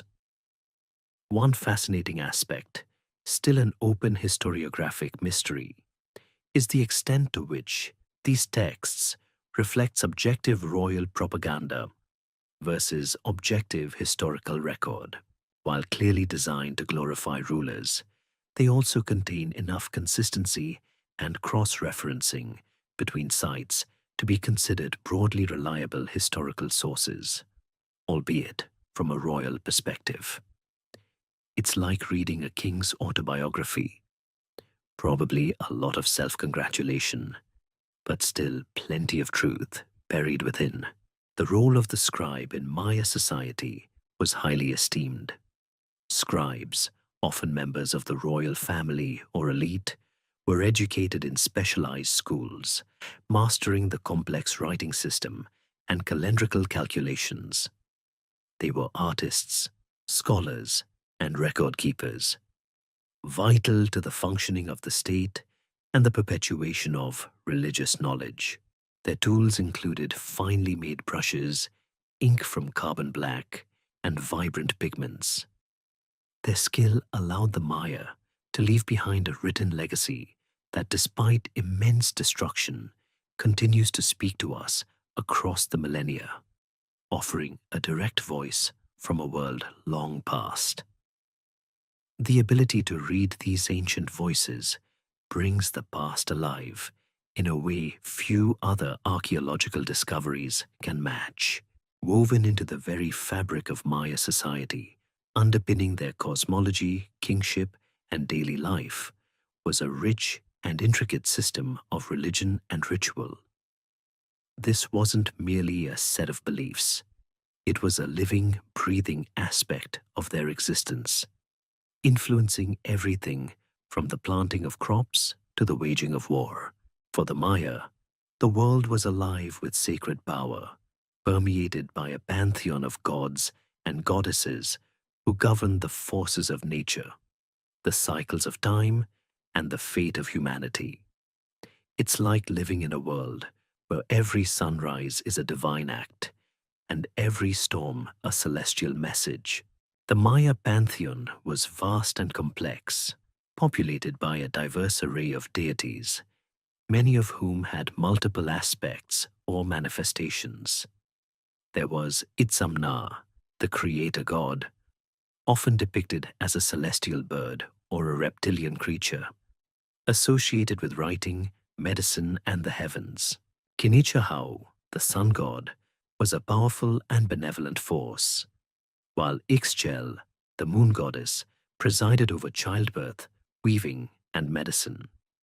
Then there was Kawil, the god of lightning, serpents, and abundance, often depicted with a smoking mirror on his forehead and a serpent foot. Pretty cool, if you ask me. Certainly makes for a distinctive look on a business card. The maize god, a youthful and eternally reborn deity, symbolized agricultural fertility and the cyclical nature of life and death, reflecting the supreme importance of corn to their sustenance. These gods were not distant or abstract. They were active participants in the human world, capable of both benevolence and wrath. Maintaining a harmonious relationship with them was paramount, and this was achieved through elaborate rituals and offerings. Rituals were performed for almost every significant event: births, accessions to the throne, building dedications, planting and harvesting, and the onset of warfare. These ceremonies were carefully timed according to the sacred calendar, ensuring maximum cosmic efficacy. It's like having to check a complex celestial timetable before you even think about throwing a party. One of the most profound and sometimes unsettling aspects of Maya religion was the practice of human sacrifice. While not as widespread or systematic as in some other Mesoamerican cultures, it was certainly a part of Maya ritual life, particularly in the later classic period. Sacrifices were often high-ranking war captives, offered to the gods to ensure the continued prosperity of the community, to mark significant calendrical events, or to consecrate new temples. The belief was that blood, especially royal blood, was the most potent offering, a vital life force that nourished the gods and maintained the cosmic balance. It's a stark reminder that what seems brutal to us was, for them, a profound act of devotion, a necessary exchange to keep the world turning. Bloodletting rituals, often performed by kings and queens, were even more common than human sacrifice. Rulers would pierce their tongues, ears, or even genitals with obsidian blades or stingray spines, allowing their blood to drip onto paper or cloth, which was then burned as an offering. The smoke from the burning blood provided a conduit for communication with ancestors and deities, allowing them to gain wisdom, legitimacy, and supernatural power. These acts, often depicted on stelae and murals, were profound public spectacles, demonstrating the rulers' commitment to their people and their divine role. It's a level of dedication to public service that probably wouldn't fly in modern politics. The ball game, as mentioned earlier, was deeply intertwined with religious belief. often reenacting mythological narratives of creation and the journey through the underworld. The ball court itself was a sacred space, a cosmic arena where life and death were decided. The outcome of the game could have profound ritual implications, sometimes culminating in the sacrifice of players, though the exact circumstances and frequency of this remain an open historiographic mystery. Was it always the losing team? Were there volunteers? These nuances are still debated, adding to the enigmatic allure of this ancient sport. The Maya also practiced extensive ancestor veneration. Deceased kings and important elites were often buried within or beneath temples, ensuring their continued connection to the living world and allowing them to be consulted and honored. Offerings were placed in tombs, and rituals performed at burial sites, reinforcing the continuity of dynastic power and the belief in an afterlife. The discovery of Pakal's tomb at Palenque, with its rich array of grave goods, vividly illustrates this practice. Caves and cenotes, natural sinkholes leading to underground water systems, were considered highly sacred places, portals to the underworld, Sibalba, and sources of life-giving water. Rituals were performed in these natural formations, and offerings, including pottery, jade, and sometimes human remains, were deposited in them. The connection between the earth, water, and the spiritual realm was profound, reflecting their dependency on their natural environment. Another open historiographic mystery centers on the precise nature and evolution of Maya deities. While some gods are clearly identifiable, others have shifting attributes and names across different regions and time periods, making a definitive Maya pantheon difficult to construct. The syncretism of beliefs and the regional variations challenge any attempt at a monolithic interpretation. This fluidity suggests a dynamic religious system, constantly adapting and evolving. Ultimately, Maya religion was a pragmatic system, aimed at maintaining cosmic harmony and ensuring the survival and prosperity of their society. The gods were powerful, but also responsive, requiring constant attention and propitiation. Through their elaborate rituals, their blood offerings, and their profound understanding of the cosmos, the Maya sought to navigate a world alive with spiritual forces, ensuring their place within its grand and cyclical design. Their enduring devotion, etched in stone and whispered through the jungle, remains a testament to the powerful hold of faith in the human experience. Life in the ancient Maya world, beneath the shadow of those soaring pyramids and the watchful eyes of divine kings, was ultimately sustained by a remarkable mastery of agriculture and a profound understanding of their challenging environment.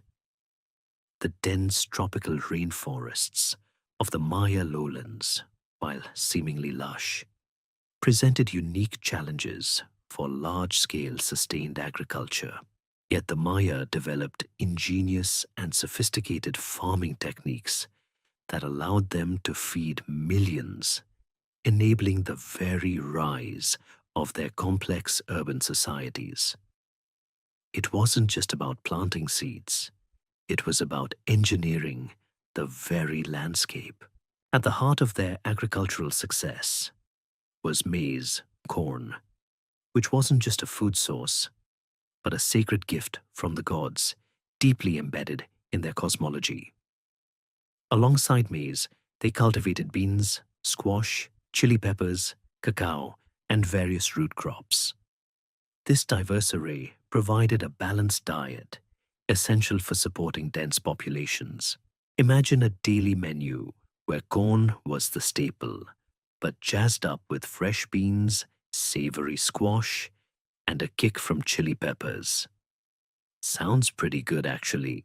Though, I'm guessing drive-through wasn't an option. One of the most widespread and enduring agricultural techniques was slash and burn, Sweden, agriculture, particularly in the earlier periods and less densely populated areas. This involved clearing small plots of jungle by cutting down trees and brush, allowing them to dry, and then burning them.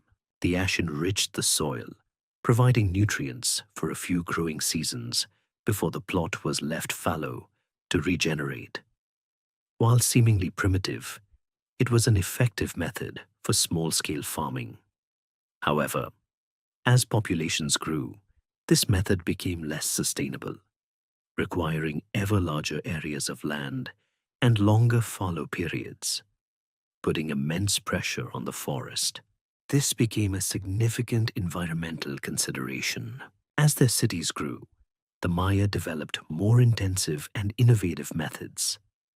In swampy areas and low-lying wetlands, they created raised fields or chinampas, though the classic chinampas are more associated with the Aztec. These were elevated planting beds constructed from fertile muck dredged from canals, which also served for irrigation and transportation. These fields were incredibly productive, allowing for multiple harvests per year, almost like ancient hydroponics. They show a remarkable understanding of soil dynamics and water management. It's truly impressive engineering, especially when you consider they didn't have heavy machinery. It was all done with muscle and clever design. In hilly regions, the Maya employed extensive terracing to create arable land on slopes, preventing soil erosion and maximizing agricultural output. These stone-faced terraces transformed steep hillsides into productive farmland, controlling water runoff and creating microclimates. Imagine transforming an entire mountain into a giant staircase made of cornfields. It takes a certain level of dedication, or perhaps just a serious craving for corn. They also utilized forest gardens and practiced a form of agroforestry, integrating valuable trees like ramon, breadnut, and avocado into their agricultural landscape. These trees provided food, timber, and medicinal plants, demonstrating a nuanced understanding of sustainable resource management. It wasn't just about clearing the land. It was about cultivating the entire ecosystem, creating a symbiotic relationship with their environment. Water management was crucial, especially in the lowlands where rainfall is seasonal. The Maya constructed extensive networks of reservoirs and canals to collect and store rainwater during the wet season for use during the dry months. Cities like Tikal had sophisticated systems of plazas paved with stucco, designed to channel rainwater into massive underground cisterns and reservoirs. This foresight and engineering skill were vital for sustaining large urban populations, preventing widespread famine during droughts. An open historiographic mystery centers on whether increasing frequency and severity of droughts in the late Classic period overwhelmed even these sophisticated systems, contributing to collapse. The relationship between the Maya and their environment was a delicate balance. While they developed remarkable ways to maximize agricultural output, sustained population growth undoubtedly placed immense pressure on the fragile rainforest ecosystem. Deforestation, caused by the need for agricultural land, construction timber, and fuel, led to soil degradation and erosion in some areas. The long-term impact of these environmental stressors is a key theory in explaining the classic Maya collapse, which we'll delve into further. It's a classic chicken or egg problem. Did environmental degradation lead to collapse, Or did political instability prevent them from managing their environment effectively? The archaeological record provides ample evidence of these agricultural practices. The remnants of raised fields visible from aerial surveys, the faint lines of ancient terraces on hillsides, and the chemical signatures of intensified farming in soil samples. These subtle clues speak volumes about the daily lives of the vast majority of the Maya population, who spent their days toiling in the fields, producing the surplus food that fueled the intellectual and artistic achievements of the elite. Their quiet ingenuity in coaxing sustenance from a challenging landscape was as vital to their civilization as any soaring pyramid or intricate hieroglyph. It reminds us that behind every grand history, there are countless hands working the earth. The lifeblood that flowed through the veins of the classic Maya world, connecting its disparate city-states and fueling their prosperity, was an elaborate system of trade and economy. While often overshadowed by the grandeur of their architecture or the complexity of their calendars, the exchange of goods was absolutely vital for the functioning and flourishing of Maya civilization.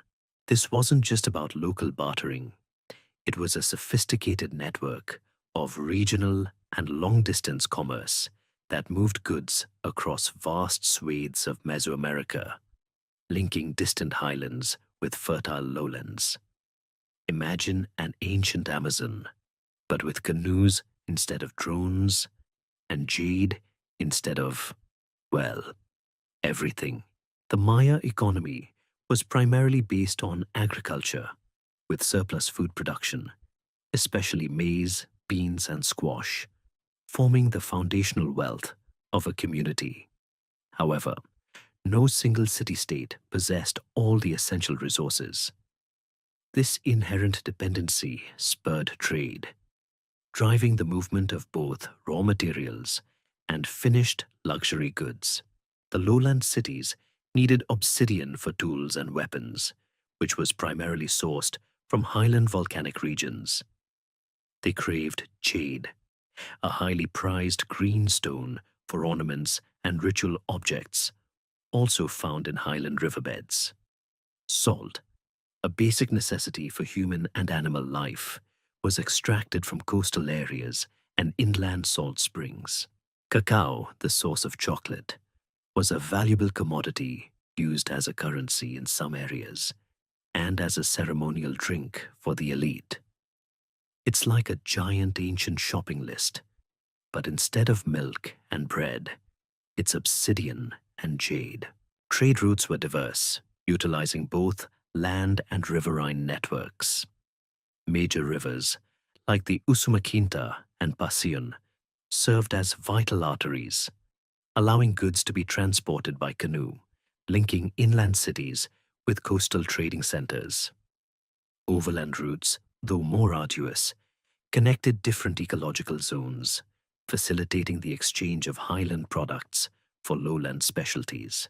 The strategic location of a city, commanding access to these routes or specific resources, often determined its economic power and political influence.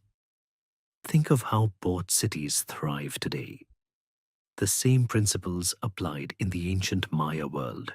The goods exchanged ranged from utilitarian items to high-status luxury goods. Obsidian, as mentioned, was critical. Its sharp edges made it ideal for blades, knives, and sacrificial tools. Jade, prized for its beauty and symbolic connection to water and fertility, was carved into exquisite ornaments for rulers and used as offerings. Salt was essential for food preservation and health. Other important commodities included cotton for textiles, feathers from exotic birds like quetzals for elaborate headdresses, shells from both coasts for jewelry, and animal pelts.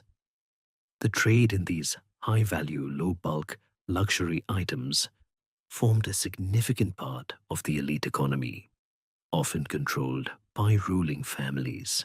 The economic system was not based on a uniform currency in the modern sense, but rather a system of barter and the use of certain high-value commodities as a form of exchange. Cacao beans were particularly important as a de facto currency, especially in the post-classic period, but their use likely extended into the classic era for smaller transactions.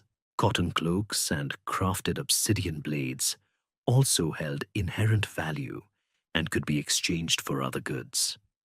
It was a fluid system, relying on established networks of trust and reciprocal relationships.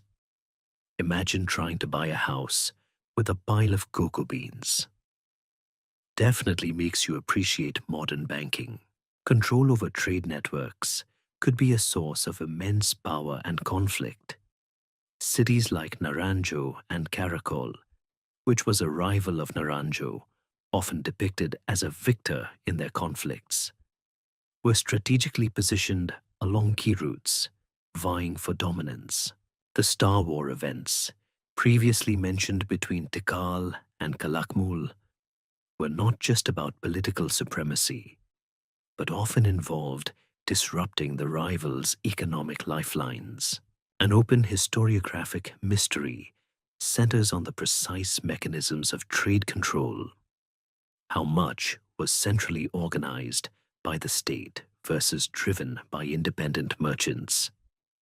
Evidence suggests a mix, with royal families often directly involved in controlling prestige goods, while common goods might have moved through more informal markets.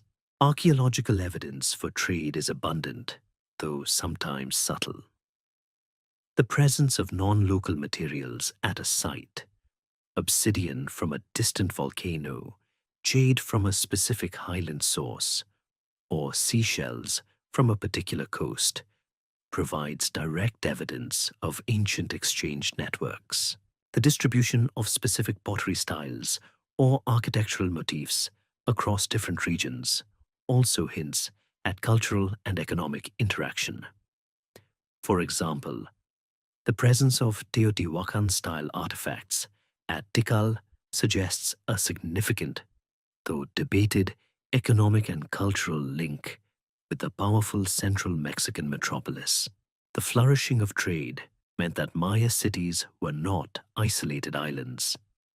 They were part of a larger Mesoamerican world, connected by shared economic interests and cultural exchange. This interconnectedness brought not only goods, but also ideas, technologies, and artistic influences, enriching the complexity of Maya civilization.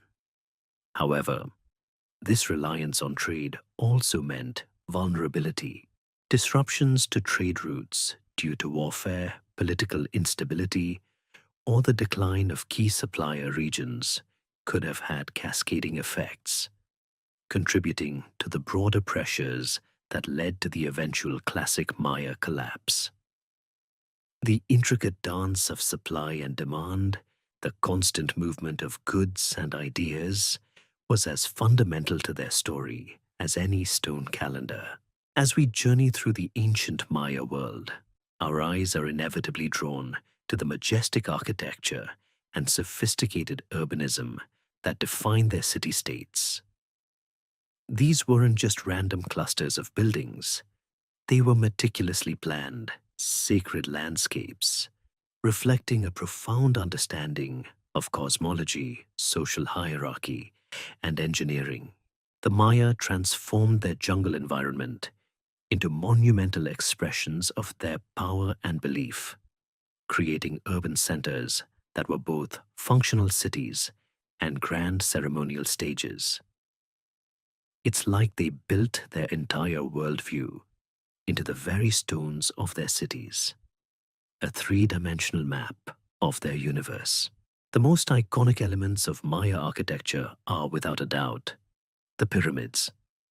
These weren't primarily tombs like those in Egypt, though some did contain burials, like Pakals at Palenque or Jasor-chan Kawilfuras at Tikal. Instead, they served as towering temple platforms designed to elevate the sanctuaries closer to the heavens, symbolizing the king's connection to the divine. Their steep staircases often led to small, enclosed temples at the summit, where priests and kings would perform rituals. The sheer height and imposing presence of these structures, often adorned with stucco masks or carved stone reliefs, were meant to inspire awe and reinforce the authority of the ruling elite. Imagine climbing hundreds of steps in the humid jungle heat just to get to church. Talk about dedication. Alongside the pyramids, palaces formed another crucial component of Maya urban centers. These sprawling, multi-roomed complexes served as royal residences, administrative centers, and venues for elite gatherings. Often built around courtyards, they featured long, narrow corridors, intricate carvings, and sometimes multiple stories. The famous palace at Palenque, with its distinctive tower, is a prime example, showing the blend of functionality and elaborate ornamentation. These were not merely living quarters, but stages for the daily drama of court life, where alliances were forged, decisions made, and power displayed. Ball courts, distinctive eye-shaped structures, were ubiquitous in Maya cities. As we touched upon earlier, these were not just for sport, but for ritual performance, reenacting mythological narratives and serving as arenas for political and religious events. The acoustics of some ball courts are surprisingly good, suggesting they were also designed for public address, where the voice of the ajor or a priest could carry across the crowd. It's like their version of a stadium, but with a much higher stakes game. Maya urban planning often followed a loosely integrated pattern, adapting to the natural topography rather than imposing a rigid grid. Cities typically centered around a series of large open plazas, surrounded by the most important ceremonial and administrative buildings, pyramids, palaces, and ball courts. These plazas served as gathering places for public rituals, markets, and large community events. Residential areas, ranging from modest houses for commoners to more elaborate compounds for nobles, fanned out from the core, often connected by raised stone causeways called sakbiob, singular sakbi. These causeways sometimes stretched for miles, linking different parts of a large city or connecting it to satellite settlements. Almost like ancient highways, the choice of building materials largely depended on local availability. In the southern lowlands, limestone was abundant, allowing for the construction of durable and impressive stone structures, often covered with a smooth stucco finish that could be painted in vibrant colors. Further north, in the Yucatan, more emphasis was placed on finely cut stone veneers, leading to different architectural styles. The Maya were masters of stoneworking, employing only stone tools to quarry, cut, and shape the immense blocks used in their constructions. This is an incredible feat of engineering and labor mobilization, an open historiographic mystery. How did they achieve such precise cuts and move such massive stones without metal tools or wheeled vehicles? While ramps, levers, and sheer manpower were certainly involved, the exact techniques for some of their larger constructions still spark debate among engineers and archaeologists. Another defining characteristic of Maya architecture was its integration with iconography and hieroglyphic texts. Buildings were not just structures, they were canvases for communicating complex religious and historical narratives. Stucco reliefs, stone carvings, and vibrant murals adorned facades and interior walls, depicting gods, ancestors, mythological scenes, and the triumphs of rulers. Every element, from the shape of a doorway to the design of a roof comb, the elaborately carved top of a temple, held symbolic meaning, turning the urban environment into a living text. It was a fully immersive history lesson if you knew how to read the symbols. The scale of urban centers varied widely. While Tikal and El Mirador were enormous metropolises, many other classic period sites were smaller regional centers or even modest village clusters. However, even smaller sites often displayed elements of monumental architecture and urban planning scaled to their size. This suggests a shared cultural template for urbanism across the Maya lowlands, adapted to local conditions and resources. The study of Maya architecture and urbanism provides critical insights into their social organization, political structures, and religious beliefs. The sheer investment of labor and resources in building these cities speaks volumes about the power of their rulers and the profound faith that motivated such endeavors. These ancient cities, now partially reclaimed by the jungle, stand as silent witnesses to a civilization that literally shaped its world from stone and sweat, leaving behind a legacy of awe-inspiring beauty and enduring mystery. Stepping into the ruins of a classic Maya city is like walking into an immense open-air art gallery. The intricate carvings on stelae, the vibrant murals on temple walls, the finely crafted ceramics, and the delicate jade ornaments all speak to a civilization with a profound appreciation for art and iconography. For the Maya, art was not merely decorative. It was deeply symbolic, serving as a powerful medium for communicating religious beliefs, legitimizing royal power, recording historical events, and expressing a sophisticated aesthetic sensibility. It's like their entire civilization was designed by a team of highly skilled graphic designers, but with more emphasis on jaguars and less on minimalist logos. Maya art is characterized by its remarkable detail, fluidity, and often a striking realism, particularly in its depiction of human figures. The artists, often scribes themselves or highly trained specialists working under royal patronage, mastered various mediums. Stone sculpture is perhaps the most visible form, with stelae, altars, and architectural panels adorned with complex scenes and hieroglyphic texts. The stelae of Copan, with their near freestanding figures and intricate details of royal regalia, are prime examples of this mastery. These weren't just carvings. They were narratives etched in stone, often celebrating the Ajor's triumphs and divine connections. Another major art form was stucco sculpture and relief.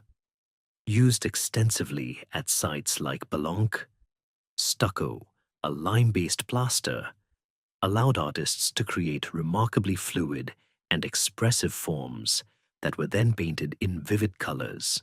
The stucco reliefs at Palenque, particularly those adorning the palace and the temple of the inscriptions, are celebrated for their naturalism and their ability to convey emotion and movement. They show scenes of royal audiences, ritual bloodletting, and mythological narratives, offering an intimate glimpse into the lives and beliefs of the Maya elite. Imagine painting with fresh plaster that hardens as you work. It requires speed, precision, and an incredibly steady hand. Mural painting adorned the interiors and exteriors of palaces and temples, though tragically, few have survived due to the humid jungle environment. The most famous examples are found at Bonampak, where a series of murals in Structure 1 depict a major battle, its aftermath, including the torture of captives and a celebratory ritual dance. These murals offer an unparalleled, albeit sometimes brutal, glimpse into Maya court life, warfare, and ritual. The colors, derived from mineral pigments, would have been incredibly vibrant, transforming the buildings into colossal, living canvases. It's a sobering thought that so much of this visual history has been lost to time and nature. Ceramics were ubiquitous, ranging from utilitarian pottery for cooking and storage to finely painted polychrome, multicolored vessels used by the elite for feasting and ritual. These codex-style vases and plates often depict scenes from mythology, court life, and historical events, complete with hieroglyphic captions. They are like ancient comic books, telling stories with both image and text, and have been invaluable in deciphering Maya iconography and understanding their narratives. An open historiographic mystery, still debated, is the extent to which these ceramic scenes depict actual historical events versus idealized or mythical ones. It's often a blend of both, making interpretation a delightful challenge. Jade, a highly prized greenstone, held immense symbolic value for the Maya, representing water, fertility, and renewal. It was carved into exquisite ornaments, masks, and ritual objects, often placed as offerings in royal burials. The jade funerary mask of Pakal the Great, found in his tomb at Palenque, is a breathtaking example of this craftsmanship. The working of jade, a notoriously hard stone, required immense skill and patience, using abrasive materials and sheer grit. The iconography, the symbolic language of Maya art, is incredibly rich and complex. Every element, from the pose of a figure to the particular animal accompanying them, carried layers of meaning. Gods and mythological beings were frequently depicted, often with distinct attributes that allowed them to be identified. The feathered serpent, a widespread Mesoamerican deity, appears prominently, as do jaguars, owls, and various monstrous figures associated with the underworld or celestial realms. Royal regalia itself was a form of iconography, with elaborate headdresses, jewelry, and costumes designed to communicate the ruler's divine lineage, military prowess, and cosmic connections. It's like their clothing was also a living infographic, packed with meaning. Art served a crucial political function, reinforcing the divine legitimacy and power of the ruling Ajor. Monuments and murals glorified their achievements, ensured their place in history, and intimidated rivals. But it also played a vital religious role, providing visual narratives for their complex mythology and facilitating communication with the divine. The very act of creating these works was often a ritualistic process, imbuing the art with sacred power. The study of Maya art and iconography is an ongoing journey of discovery, constantly revealing new insights into their worldview. The ability to read these visual narratives, combined with the decipherment of their hieroglyphic texts, allows us to penetrate deeper into the minds and beliefs of this extraordinary civilization. Despite the passage of centuries and the ravages of time, the echoes of their artistic brilliance continue to resonate, inviting us to explore a world where beauty and meaning were seamlessly intertwined. After centuries of unparalleled intellectual, artistic, and political flourishing, the classic Maya world, particularly the great cities of the southern lowlands, experienced a dramatic and multifaceted decline, a phenomenon famously dubbed the classic Maya collapse. This wasn't a single sudden catastrophe, like an asteroid impact or a zombie apocalypse, though one can imagine the ancient Maya had their own terrifying mythical creatures. Instead, it was a complex process spanning roughly 800 to 1000 CE, leading to the abandonment of major urban centers like Tikal, Copan, and Palenque, a drastic reduction in population, and the cessation of monumental construction and hieroglyphic writing in these regions. It's perhaps the greatest historiographic mystery of the ancient Americas, a puzzle that has captivated scholars for generations. The term collapse itself is somewhat misleading, as it wasn't the end of the Maya people or even their civilization entirely. Rather, it was a profound transformation and regional shift. While the southern lowlands saw a significant decline, Maya civilization continued to thrive and evolve in the northern Yucatan Peninsula during what's known as the post-classic period, albeit with different political structures and artistic styles. So think of it less as a total blackout and more like a regional power outage, with some areas losing electricity while others got on with a different kind of party. Numerous theories, often overlapping and complex, attempt to explain this widespread decline. One of the most prominent focuses on environmental degradation and climate change. Intensive agriculture, necessary to feed growing populations, led to widespread deforestation, soil erosion, and nutrient depletion. The need for timber for construction, especially for stucco, which required vast amounts of wood to burn limestone, and fuel for cooking further exacerbated the problem. This overexploitation of the fragile rainforest ecosystem would have made the land less productive and more vulnerable to environmental shocks. Adding to this environmental stress were periods of severe and prolonged drought. Paleoclimate studies, analyzing lakebed sediments and stalagmites, show evidence of recurrent, intense droughts during the late Classic period, particularly around 800, 860, and 910 CE. While the Maya developed sophisticated water management systems, even these would have been overwhelmed by decades of reduced rainfall. Crop failures would have led to widespread famine, disease, and social unrest, as the ruling elite struggled to provide for their populations. It's hard to maintain your divine mandate when the rain god has apparently ghosted you.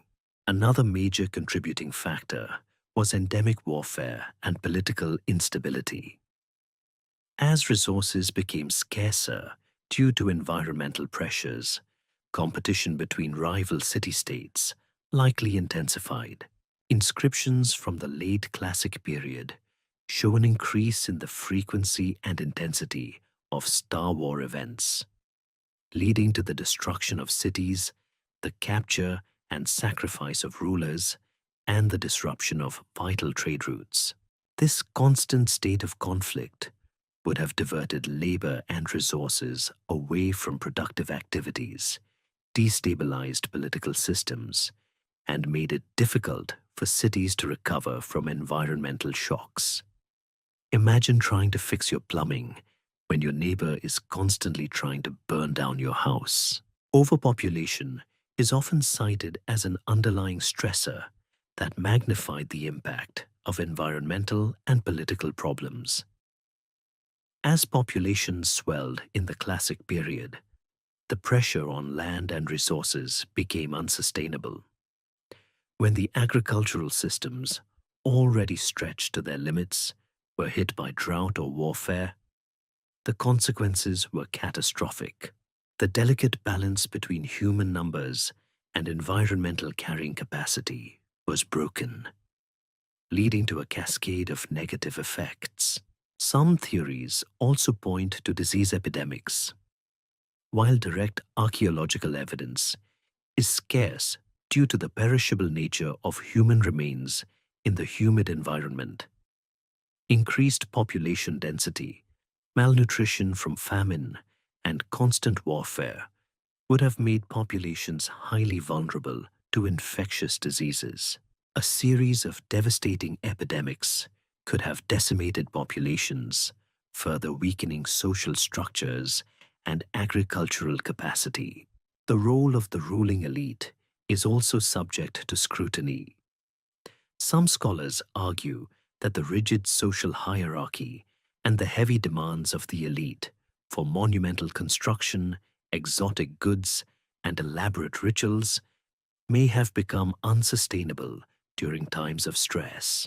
If the rulers were perceived as failing in their divine duty to ensure prosperity, or if their demands for labor and resources became too burdensome, it could have led to internal rebellions or a loss of faith in the established order.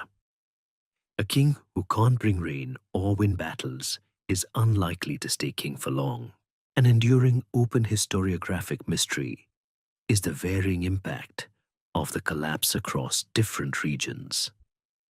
While the southern lowlands saw a dramatic decline, some areas, particularly parts of the northern Yucatan and coastal regions, actually thrived and even saw population increases.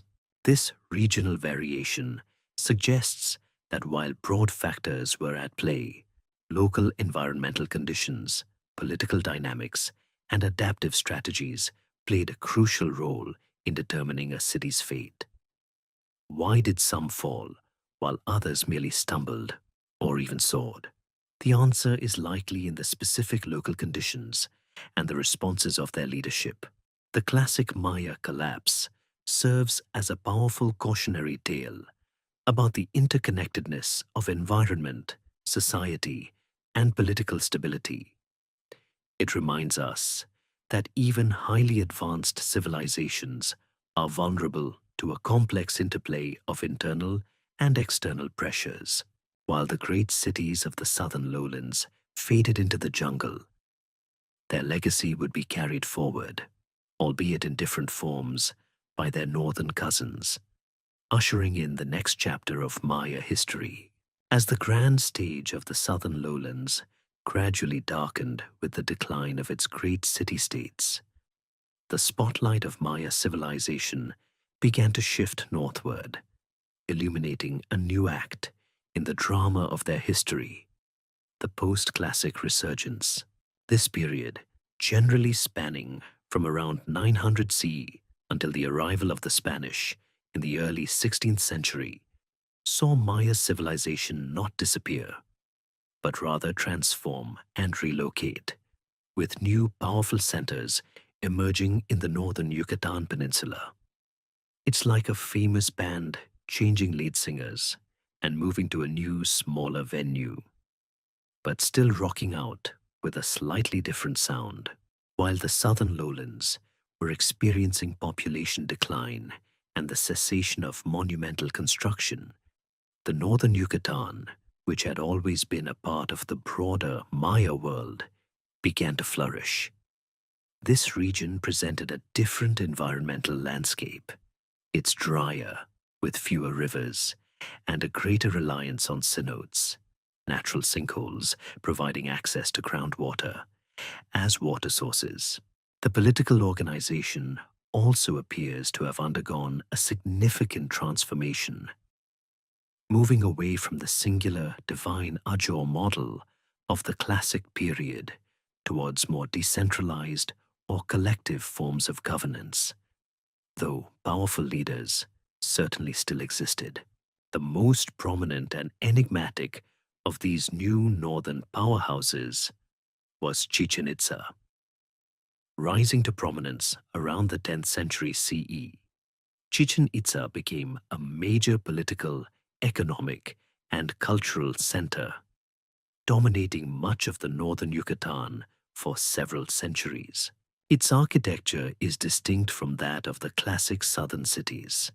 showcasing a fascinating blend of traditional Maya styles with strong influences from central Mexican cultures, particularly the Toltecs. This blend is an open historiographic mystery that has fueled decades of scholarly debate. Was Chichen Itza truly conquered by Toltec invaders, or did it merely absorb and adapt foreign ideas through trade and cultural exchange, perhaps even developing these Toltec traits internally? The consensus leans towards a more complex cultural interaction rather than outright invasion, a dynamic process of appropriation and reinterpretation.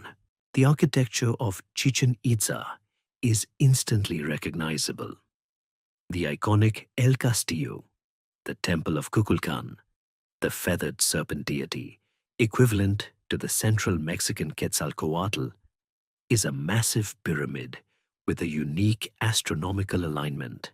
During the spring and autumn equinoxes, the setting sun creates a shadow play on the staircase, making it appear as if a giant serpent is slithering down the pyramid. This sophisticated use of light and shadow, combined with precise astronomical knowledge, showcases a continued commitment to calendrical and celestial observations, albeit in a more public and visually dramatic way. Other notable structures at Chichen Itza include the Great Ball Court, the largest in Mesoamerica, with acoustic properties that allow a whisper from one end to be heard clearly at the other. This suggests its use for large public ceremonies and perhaps even dramatic theatrical performances. The Caracol, an astronomical observatory with a spiral staircase, hence its Spanish name, snail, further highlights the Mayas' enduring fascination with the heavens. The Temple of the Warriors, with its vast array of carved columns, resembles structures at Tula, the Toltec capital in central Mexico, reinforcing the architectural dialogue between these distant cultures. Chichen Itza's economic power was formidable, largely derived from its control over crucial salt production from coastal flats and its strategic position on trade routes. Salt was a vital commodity for food preservation and human health, and Chichen Itza effectively monopolized its distribution across the peninsula. This economic leverage, combined with its military might, allowed it to exert significant influence over its neighbors. It was less about military conquest and more about economic coercion, though they certainly knew how to wield a weapon when necessary. The political organization of Chichen Itza also appears to have been different. While a ruling elite certainly existed, some scholars suggest a more communal or multipal joint rule system where power was shared among several prominent families or councils, rather than concentrated in a single divine king. This might have offered greater resilience in a more politically fragmented landscape, allowing for more flexible responses to challenges. It's an intriguing alternative to the divine kingship model, suggesting a different evolutionary path for Maya governance. Another significant city during this post-classic resurgence was Uxmal, though its main period of florescence predates Chichen Itza's peak slightly and is often categorized as terminal classic, early post-classic.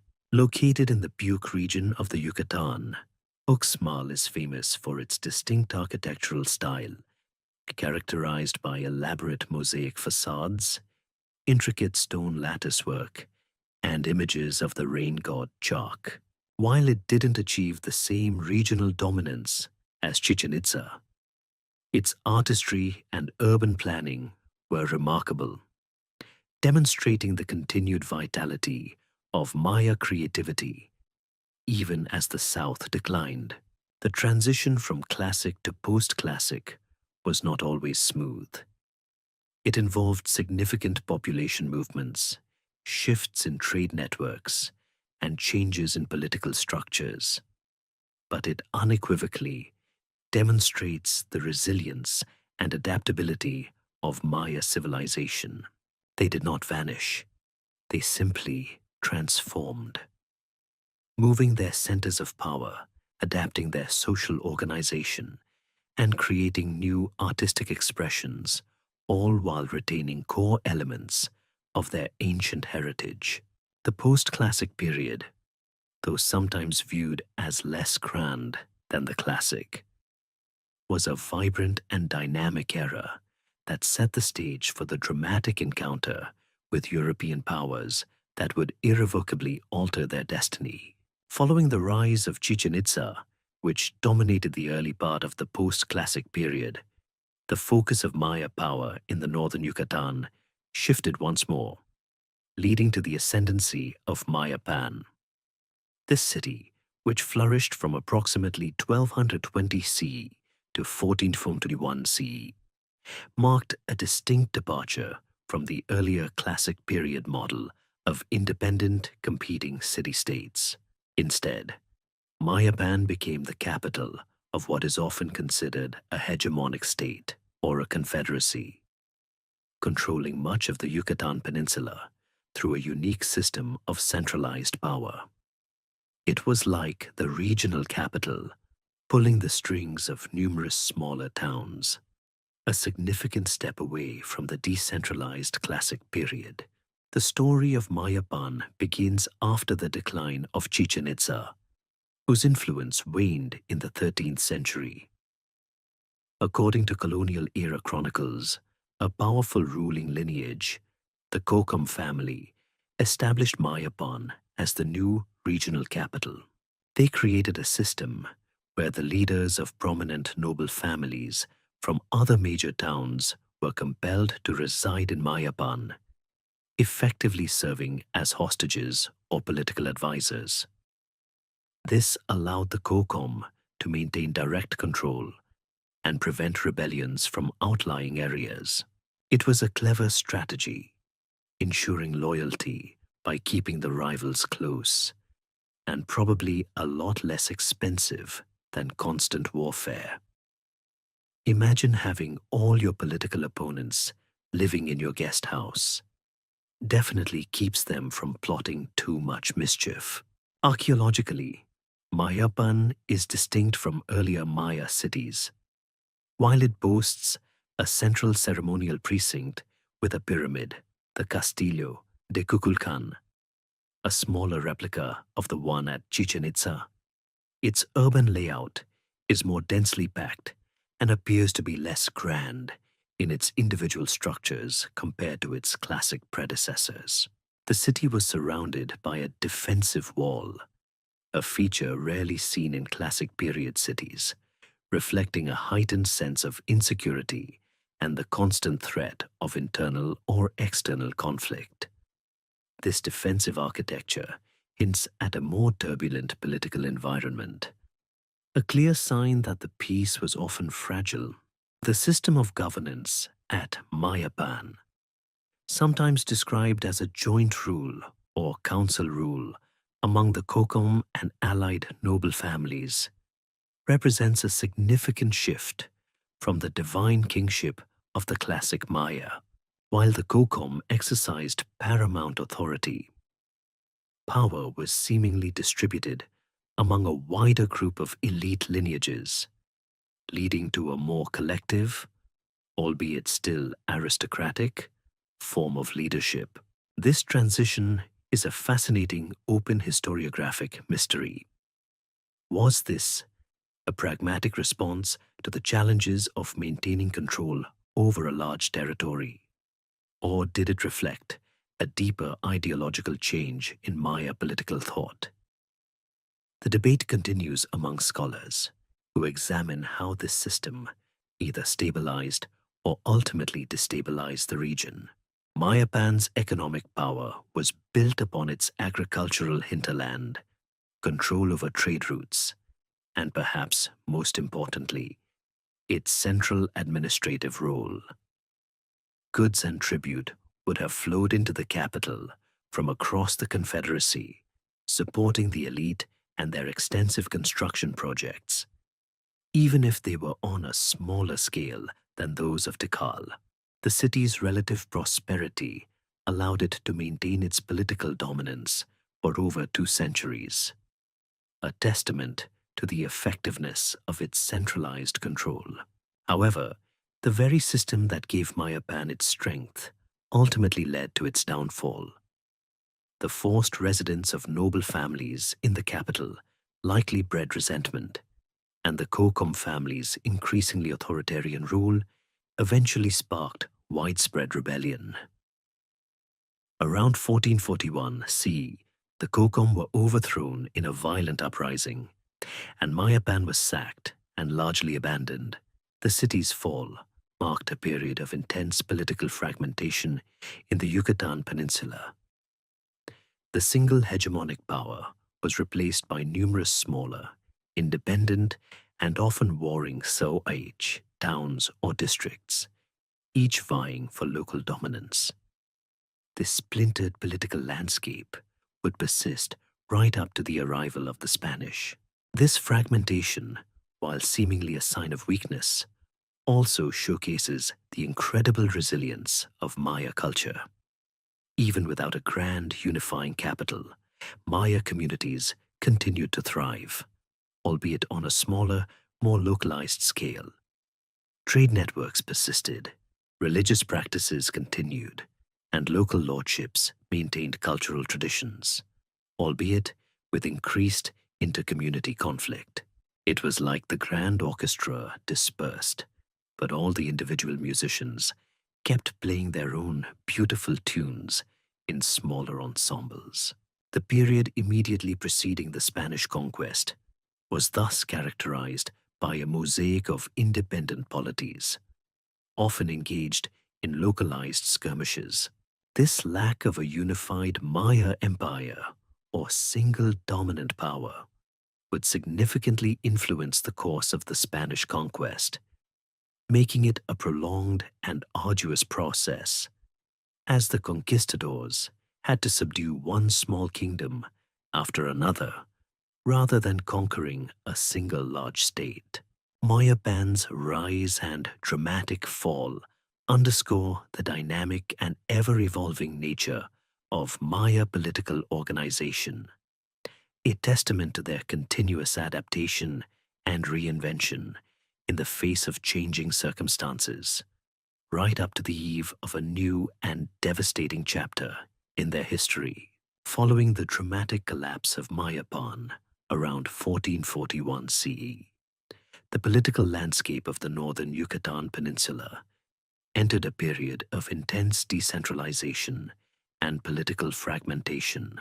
The brief experiment with a centralized hegemonic state under the Kokom family dissolved, giving way to a mosaic of independent and often rivalrous city-states, or Kayech, a term referring to both the settlement and its surrounding territory.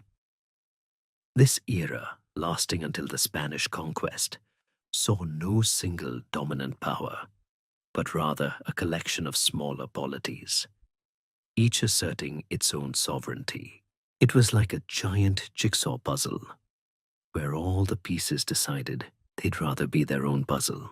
These independent ka were often ruled by their own local halach uinik, or ajau, a term meaning true man or true lord, who commanded political, military, and religious authority within their territory. However, their power was more localized and less universally acknowledged than the divine kings of the classic period. Alliances were fluid, and conflicts were frequent, often driven by control over resources, trade routes, or simply dynastic rivalries. This fragmented political reality stands in stark contrast to the vast regional influence exerted by earlier centers like Tikal or Chichen Itza, and indeed by Mayapan itself. Some of the more prominent post-Mayapan CA included Mani, controlled by the Shu family, who had been rivals of the Kokom and were instrumental in Mayapan's downfall. Sotuta, still controlled by remnants of the Kokom, Cozumel, and various centers in the Petén region, like Tayasal, the last independent Maya stronghold. These polities, while smaller, maintained many core elements of Maya culture, including their intricate calendar, hieroglyphic writing, though less frequently on monumental inscriptions, and complex religious practices. It was a scaled-down version of Maya greatness, but still undeniably Maya. This period of decentralization also coincided with continued economic activity, albeit sometimes disrupted by local conflicts. Trade networks persisted, connecting the Yucatan with other parts of Mesoamerica, moving goods like salt, cotton, honey, and slaves. Coastal trading centers, like those on the island of Cozumel, played a vital role, acting as intermediaries between the mainland Maya and distant traders, including those from central Mexico. The economic resilience of the Maya, even in a politically fractured environment, is a testament to the fundamental needs and desires that drive human interaction. One of the fascinating open historiographic mysteries of this period concerns the degree to which these post-Mayapan polities continue to share a common cultural identity, despite their political disunity. While the grand unifying architectural styles of earlier periods waned, and monumental stone inscriptions became less common, artistic traditions in ceramics and other portable goods continued to thrive, often showing regional variations but also shared iconographic themes. This suggests that a strong sense of Mayaness transcended political boundaries, allowing for a remarkable degree of cultural continuity, even in an era of fragmentation. It's like everyone still speaks the same language and shares the same stories, even if they can't agree on who should be in charge. The chronic warfare among these independent polities weakened the overall region, making it more vulnerable to external threats. The constant skirmishing, though not always leading to large-scale conquest, prevented the emergence of another unified Maya state that could have presented a more formidable resistance to the ultimate threat looming on the horizon: the arrival of the Europeans. Had the Maya been unified as the Aztec Empire was at its peak, the history of the conquest might have played out very differently. This fragmentation meant the Spanish could employ a divide-and-conquer strategy, pitting one Maya group against another. Archaeological evidence for this period includes smaller, more defensible settlements, often featuring defensive walls or natural barriers. The architecture, while still distinctly Maya, shows a shift towards more utilitarian structures and less emphasis on the grand, labor-intensive ceremonial complexes of the classic period. The surviving post-classic goddesses, though few, also provide invaluable insights into their religious beliefs and calendrical knowledge during this later phase. Mayapan's fall and the ensuing fragmentation mark the final significant internal transformation of Maya civilization before the profound external shock of the Spanish conquest. It shows a civilization constantly adapting, constantly reinventing itself, even as its political structures shifted dramatically. The Maya of the late post-classic were not a fading, decaying people. They were vibrant, albeit politically disunited, societies with rich cultural traditions and sophisticated economic networks. They were actively living their lives, practicing their rituals, and engaging in their own local dramas, utterly unaware of the seismic shift that was about to arrive on their shores, bringing with it an entirely new set of challenges and conflicts that would test their resilience like never before. The profound and ultimately devastating turning point in the long saga of Maya civilization arrived with the Spanish conquest. This was not a swift, decisive blow, but a prolonged and brutal process spanning decades from the early 16th century as European ambitions, technologies, and diseases collided with the fragmented but resilient Maya kingdoms. It was an epical clash of worlds, one driven by quests for gold and souls, the other fighting for its very existence and way of life. Imagine a sci-fi invasion where the aliens also bring along novel germs that wipe out half your population before they even land. That's a pretty good analogy, actually. The first sustained contact between the Spanish and the Maya occurred in the early 16th century, with shipwrecks and exploratory expeditions touching the Yucatan coast. Francisco Hernandez de Cordoba's expedition in 1517 marked the first major encounter, meeting fierce resistance from coastal Maya groups. Juan de Grijalva followed in 1518, and Hernán Cortés briefly stopped in Cozumel in 1519 before proceeding to conquer the Aztec Empire in central Mexico. These early encounters were often violent, setting a precedent for the conflicts to come. The Maya, being fragmented into numerous independent polities after the fall of Mayapan, lacked a unified central command, a critical factor that initially made them seem less formidable than the Aztecs, but ultimately led to a more protracted conquest. The main thrust of the conquest of the Yucatan began in 1527, led by Francisco de Montejo, often referred to as El Adelantado. Montejo and his son, also named Francisco de Montejo, faced tenacious resistance from the Maya.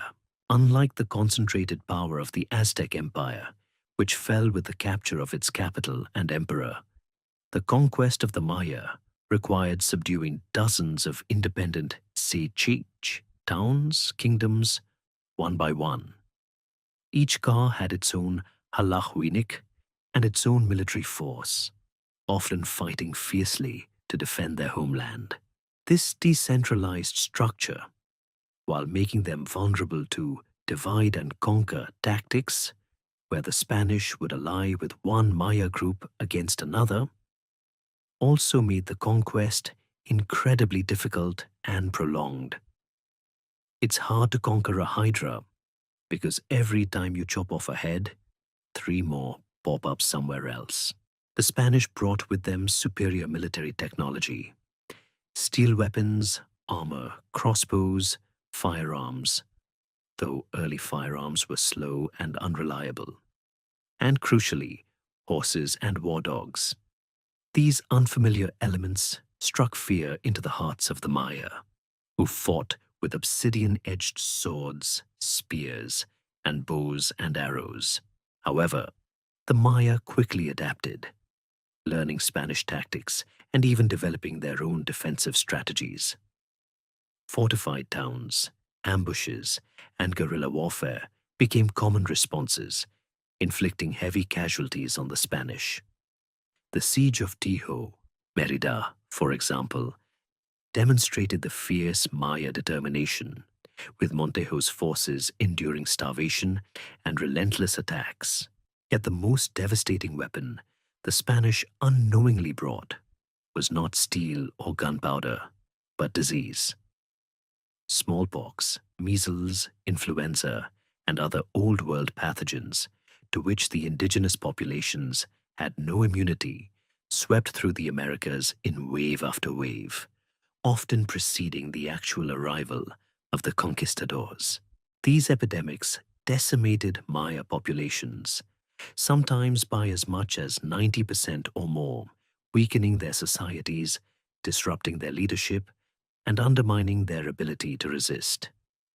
An open historiographic mystery, still debated, is the precise demographic impact of these diseases before and during the conquest. It's difficult to quantify the full extent of this silent, unseen killer. But its role in the Spanish victory is undeniable. Imagine fighting an invading army while half your population is literally dying of the flu. That's a tough day at the office. The conquest of the Itzamaya kingdom in the central Petén, specifically their capital Tayasal, modern-day Flores, highlights the protracted nature of the struggle. This independent Maya stronghold, located on an island in Lake Petenitsa, managed to maintain its autonomy for over 150 years after the initial Spanish landings in Yucatan. It wasn't until 1697 that Martín de Osuna y Arizmendi finally conquered Tayasal, marking the fall of the last independent Maya kingdom. This remarkable longevity of resistance underscores the tenacity of the Maya and the difficulties the Spanish faced in asserting complete control over the entire region. The motivations for the conquest were complex. The Spanish crown sought new territories and wealth, gold and silver, though the Yucatan lacked significant deposits, while the Catholic Church aimed to convert indigenous populations to Christianity. This religious imperative often justified brutal suppression, with friars destroying Maya codices and religious icons as idolatry. This destruction led to an immeasurable loss of ancient Maya knowledge and historical records, a tragedy for human heritage. The Spanish conquest fundamentally altered the course of Maya civilization. It led to the imposition of a colonial system, the decimation of populations, the suppression of indigenous religions, and the restructuring of their societies. However, it did not erase Maya culture. While the political structures of the classic and post-classic periods were shattered, Maya communities endured, adapting and resisting in various ways, laying the groundwork for the fascinating story of the Maya under colonial rule and their survival into the modern era. The legacy of this violent encounter continues to resonate today, a powerful reminder of resilience in the face of overwhelming odds. With the initial fury of the Spanish conquest slowly subsiding, the Maya people entered a new, often harsh, but remarkably enduring phase, the colonial era. This period, stretching from the 16th century through the early 19th century, saw the imposition of Spanish rule, the reorganization of Maya society, and continuous, often subtle, acts of adaptation and resistance. While the grand independent kingdoms were gone, the Maya spirit and culture persisted, demonstrating an extraordinary capacity for survival in the face of immense pressure.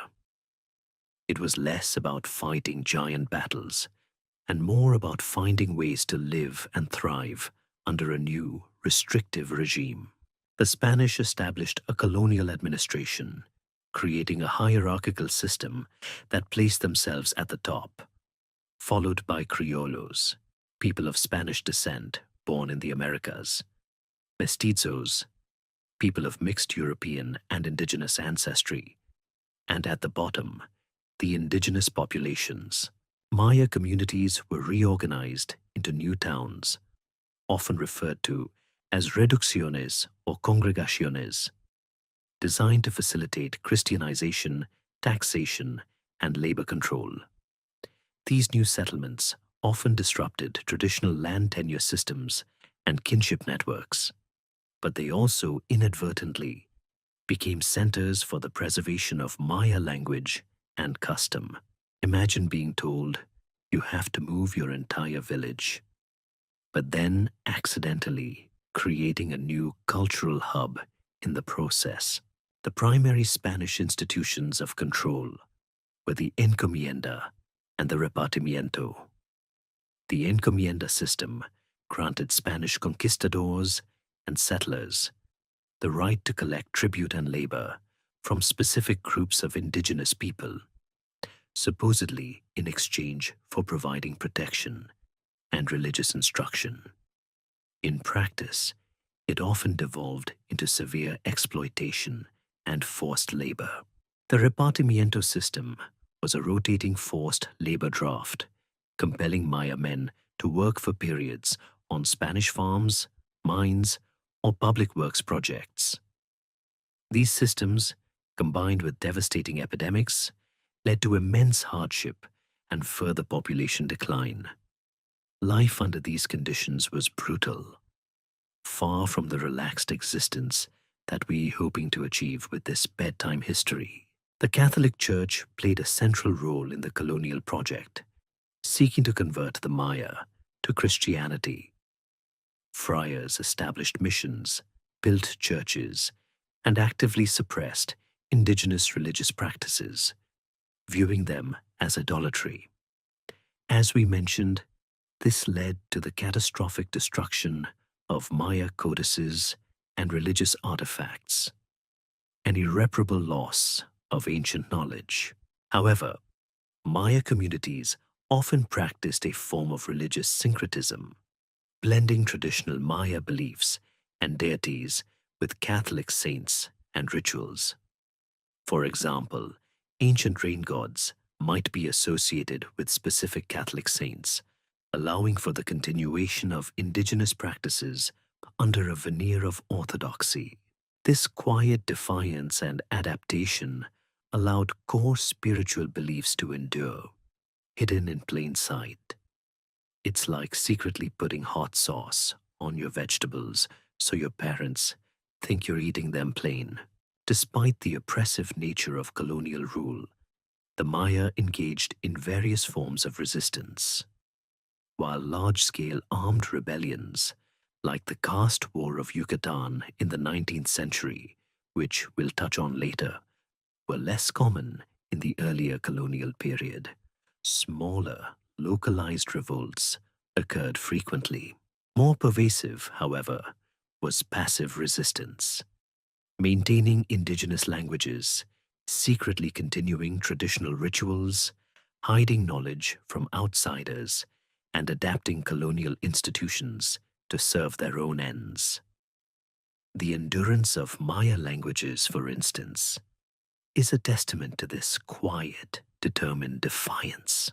An open historiographic mystery is the extent to which these quiet acts of resistance truly preserved core aspects of Maya identity, or whether they merely slowed an inevitable assimilation.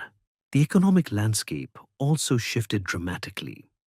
Traditional Maya trade networks were disrupted, replaced by a colonial economy focused on Spanish interests.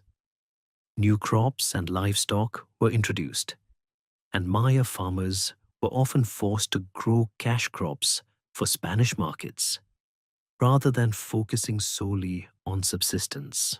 However, Maya communities continued to maintain local markets and agricultural practices, often on communal lands, ensuring their continued ability to feed themselves. The colonial period also saw the development of new forms of Maya historical writing, notably the Chilam Balam books, written in Maya languages using the Latin alphabet, taught by Spanish friars.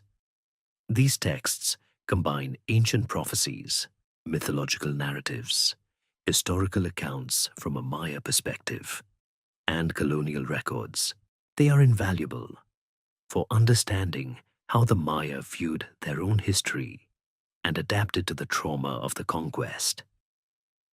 They often lament the loss of ancient knowledge and the suffering brought by the Spanish, while also looking forward to cycles of renewal. It's like their own version of a national epic poem, but one written after the invasion, while their monumental cities lay abandoned and gradually swallowed by the jungle. The Maya people themselves persevered. They adapted to new political masters, endured devastating diseases, embraced new religions while secretly retaining their own, and continued to cultivate their lands and traditions. The colonial period was a time of immense challenge, but it was also a testament to the remarkable resilience and deep cultural roots of the Maya. It laid the foundation for the contemporary Maya communities, whose survival into the modern era is a profound continuation of this ancient civilization's enduring story. Emerging from the long shadow of the colonial era, the modern Maya stand as a vibrant and powerful testament to cultural resilience, demonstrating that a civilization is far more than just its ancient ruins. Despite centuries of oppression, exploitation, and marginalization, millions of Maya people continue to live in their ancestral homelands, maintaining distinct languages, traditions, and worldviews. Their story in the modern age is one of ongoing struggle, adaptation, and a determined effort to reclaim their heritage and assert their rights in a rapidly changing world. It's an inspiring example of how deep cultural roots can withstand even the most powerful storms. Today, there are an estimated 6 to 7 million Maya people living across Mesoamerica, primarily in Guatemala, southern Mexico, Yucatan, Chiapas, Tabasco, Campeche, Belize, and parts of Honduras and El Salvador. They are not a monolithic group, but comprise numerous distinct ethno-linguistic communities, each with its own language, customs, and unique identity. For instance, in Guatemala alone, there are over 20 recognized Maya languages, including Quiche, Cachiquel, Mam, and Sutujil. Each as distinct from one another as Spanish is from Italian. This linguistic diversity is an incredible living legacy of their ancient past, a real-time example of cultural preservation. The challenges faced by modern Maya communities are formidable. They often experience socioeconomic marginalization, with higher rates of poverty, lower access to education and healthcare, and limited political representation compared to the dominant mestizo populations in their respective countries. Land rights remain a contentious issue, with ancestral lands often threatened by large-scale agricultural projects, mining, and tourism development. It's a constant fight to protect what little they have and maintain their traditional way of life against the relentless march of modern economic interests. Despite these struggles, there has been a significant resurgence of Maya identity and activism since the late 20th century. The civil wars and political instability in countries like Guatemala, particularly the horrific genocidal campaigns against Maya communities in the 1980s, brought immense suffering, but also ignited a powerful movement for indigenous rights and cultural revitalization.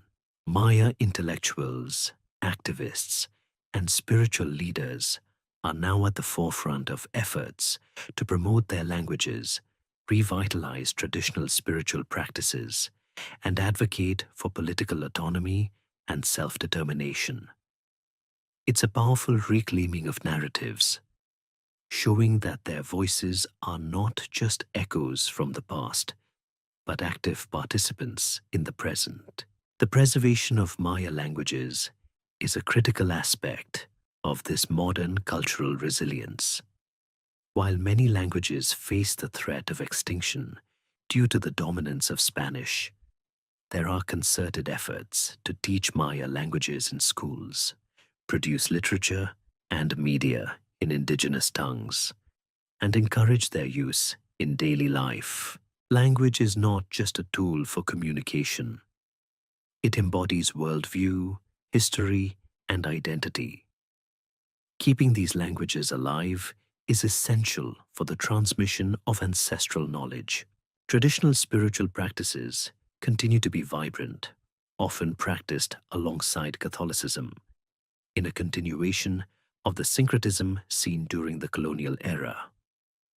Maya spiritual guides, often called Ajikij in Quiche, perform ancient ceremonies, consult sacred calendars, and connect their communities to the profound cosmological beliefs of their ancestors.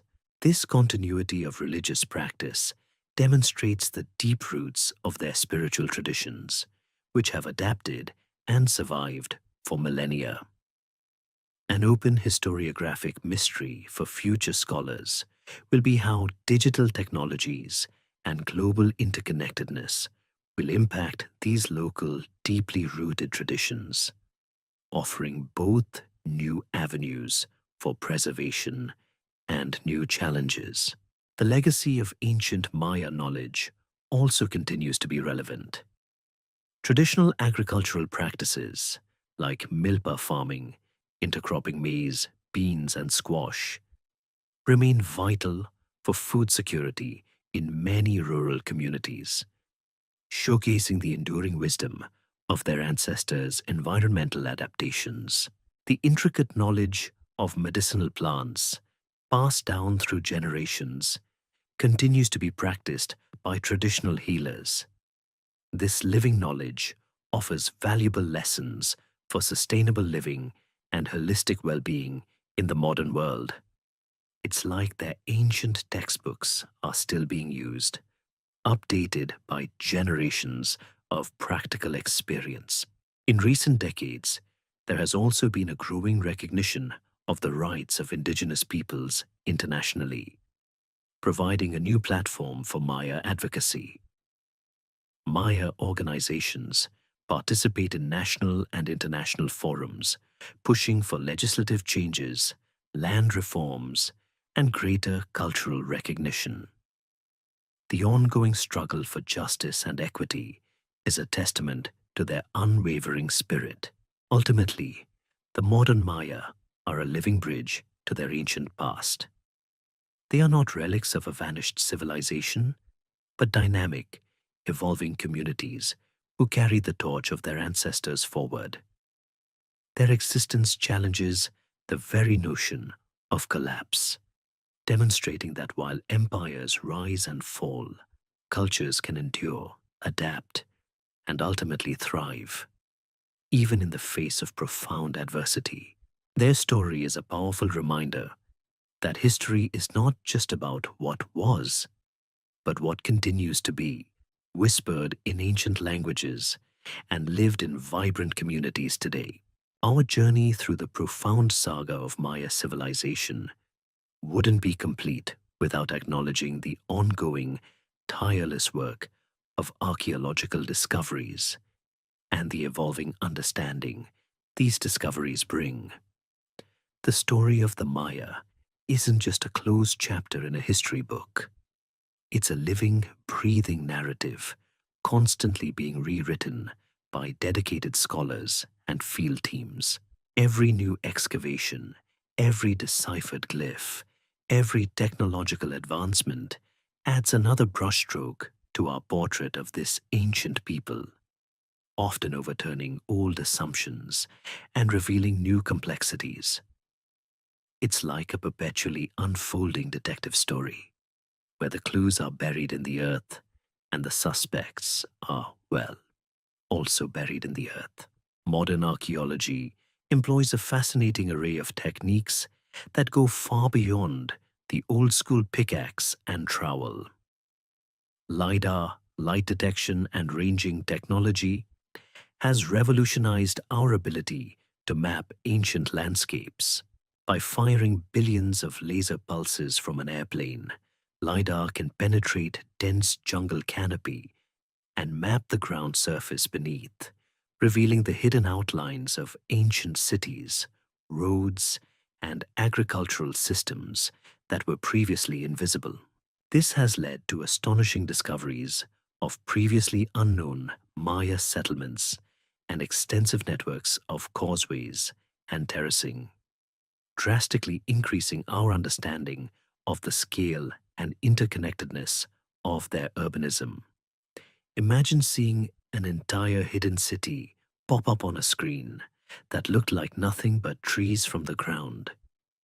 It's a game changer, literally. Beyond mapping, traditional excavation remains crucial, meticulously uncovering buildings, burials, and artifacts.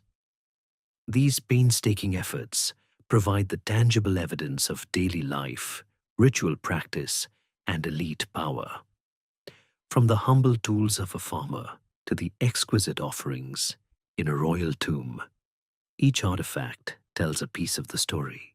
The careful analysis of pottery, for instance, can reveal trade networks, social status, and chronological sequences. Analyzing human remains can tell us about diet, disease, migration patterns, and even social violence. It's a slow, deliberate process, sometimes yielding nothing for months, and other times revealing a bombshell that rewrites textbooks. The field of epigraphy, the study of ancient inscriptions, continues to be at the forefront of Maya research. With most of the hieroglyphic script now deciphered, scholars are constantly translating newly discovered texts and reanalyzing existing ones, revealing ever more nuanced details about dynastic histories, political alliances, and mythological narratives. We're learning the names of more kings, queens, and even scribes, gaining a far more personal connection to these ancient individuals. An open historiographic mystery that still captivates epigraphers is the precise meaning of certain rare glyphs or obscure ritual phrases. It's like trying to translate ancient poetry with a few missing lines. Paleoclimate studies contribute vital information, helping to refine theories about the classic Maya collapse. Scientists analyze sediment cores from lake beds and stalagmites from caves to reconstruct past rainfall patterns and periods of drought. This data provides crucial environmental context, helping archaeologists understand how climate fluctuations might have impacted agricultural productivity and societal stability. The interplay between human action and environmental change is a constant point of fascination and debate, reminding us that even great civilizations are vulnerable to the forces of nature. Furthermore, bioarchaeology and osteology, the study of ancient human bones, offer direct insights into the lives of the ancient Maya. Analyses of skeletal remains can reveal patterns of diet, health, disease, injury, and even social stratification. Discoveries of mass graves, for example, might indicate periods of intense warfare or disease epidemics, while specific dental modifications or cranial deformations point to cultural practices and aesthetic ideals. It's a way to listen to the silent voices of the past, understanding the physical realities of their existence. The use of DNA analysis in archaeology is a rapidly emerging field, beginning to unlock even deeper secrets. Genetic studies of ancient remains can provide insights into population movements, kinship ties within elite dynasties, and the genetic legacy of disease. While still in its early stages for Mesoamerican archaeology, this technology holds immense promise for future breakthroughs. These ongoing discoveries constantly challenge and refine our understanding of Maya history. For instance, early 20th century archaeologists often romanticized the Maya as peaceful astronomers. Later, decipherment revealed their extensive warfare. More recently, LIDAR has shown us that their cities were far more extensive and interconnected than previously imagined. The narrative of Maya civilization is not static. It's a dynamic tapestry with new threads being added all the time, sometimes altering the entire pattern. The future of Maya archaeology is incredibly exciting. Vast areas of the Maya lowlands remain unexplored, and technological advancements promise to unveil even more hidden cities and secrets. Ethical considerations surrounding indigenous heritage, collaboration with modern Maya communities, and responsible tourism are also becoming increasingly important aspects of contemporary archaeological practice. The goal isn't just to unearth the past, but to understand it in a way that is respectful, accurate, and relevant to the present. Every new find is a whisper from the past, inviting us to listen more closely and understand more deeply this incredible, enduring civilization. As our long journey through the history of Maya civilization draws to a close, we are left with a profound sense of awe, not just for their monumental achievements, but for their enduring legacy and the many mysteries that still linger. The Maya, a civilization that once flourished across Mesoamerica, left an indelible mark on human history, pushing the boundaries of intellectual thought, artistic expression, and environmental adaptation. Their story is a testament to human ingenuity and resilience, a narrative that continues to fascinate and inspire us. The Maya's contributions to mathematics and astronomy remain simply astonishing. Their independent development of the concept of zero, their sophisticated vigesimal number system, and their remarkably precise calendars, including the long count, demonstrate an intellectual rigor that rivaled, and in some areas, surpassed, contemporary Old World civilizations. Imagine charting celestial movements and predicting eclipses with such accuracy, using only naked eye observations. It still feels like a minor miracle, doesn't it? This deep understanding of cosmic cycles wasn't just academic, it was deeply interwoven with their worldview, guiding their rituals, their agriculture, and their sense of destiny. Their writing system, a complex blend of phonetic and logographic glyphs, allowed them to record their history, myths, and knowledge on stone monuments, stucco, and fragile bark paper codices. The ongoing decipherment of these texts has unlocked a direct voice from the past, revealing the intricate political lives of their kings, the richness of their mythology, and the complexities of their social structures. While much was lost during the Spanish conquest, the surviving inscriptions and codices provide invaluable windows into their minds, allowing us to connect with individuals who lived over 1,000 years ago. The art and architecture of the Maya speak volumes about their aesthetic sensibilities and spiritual beliefs.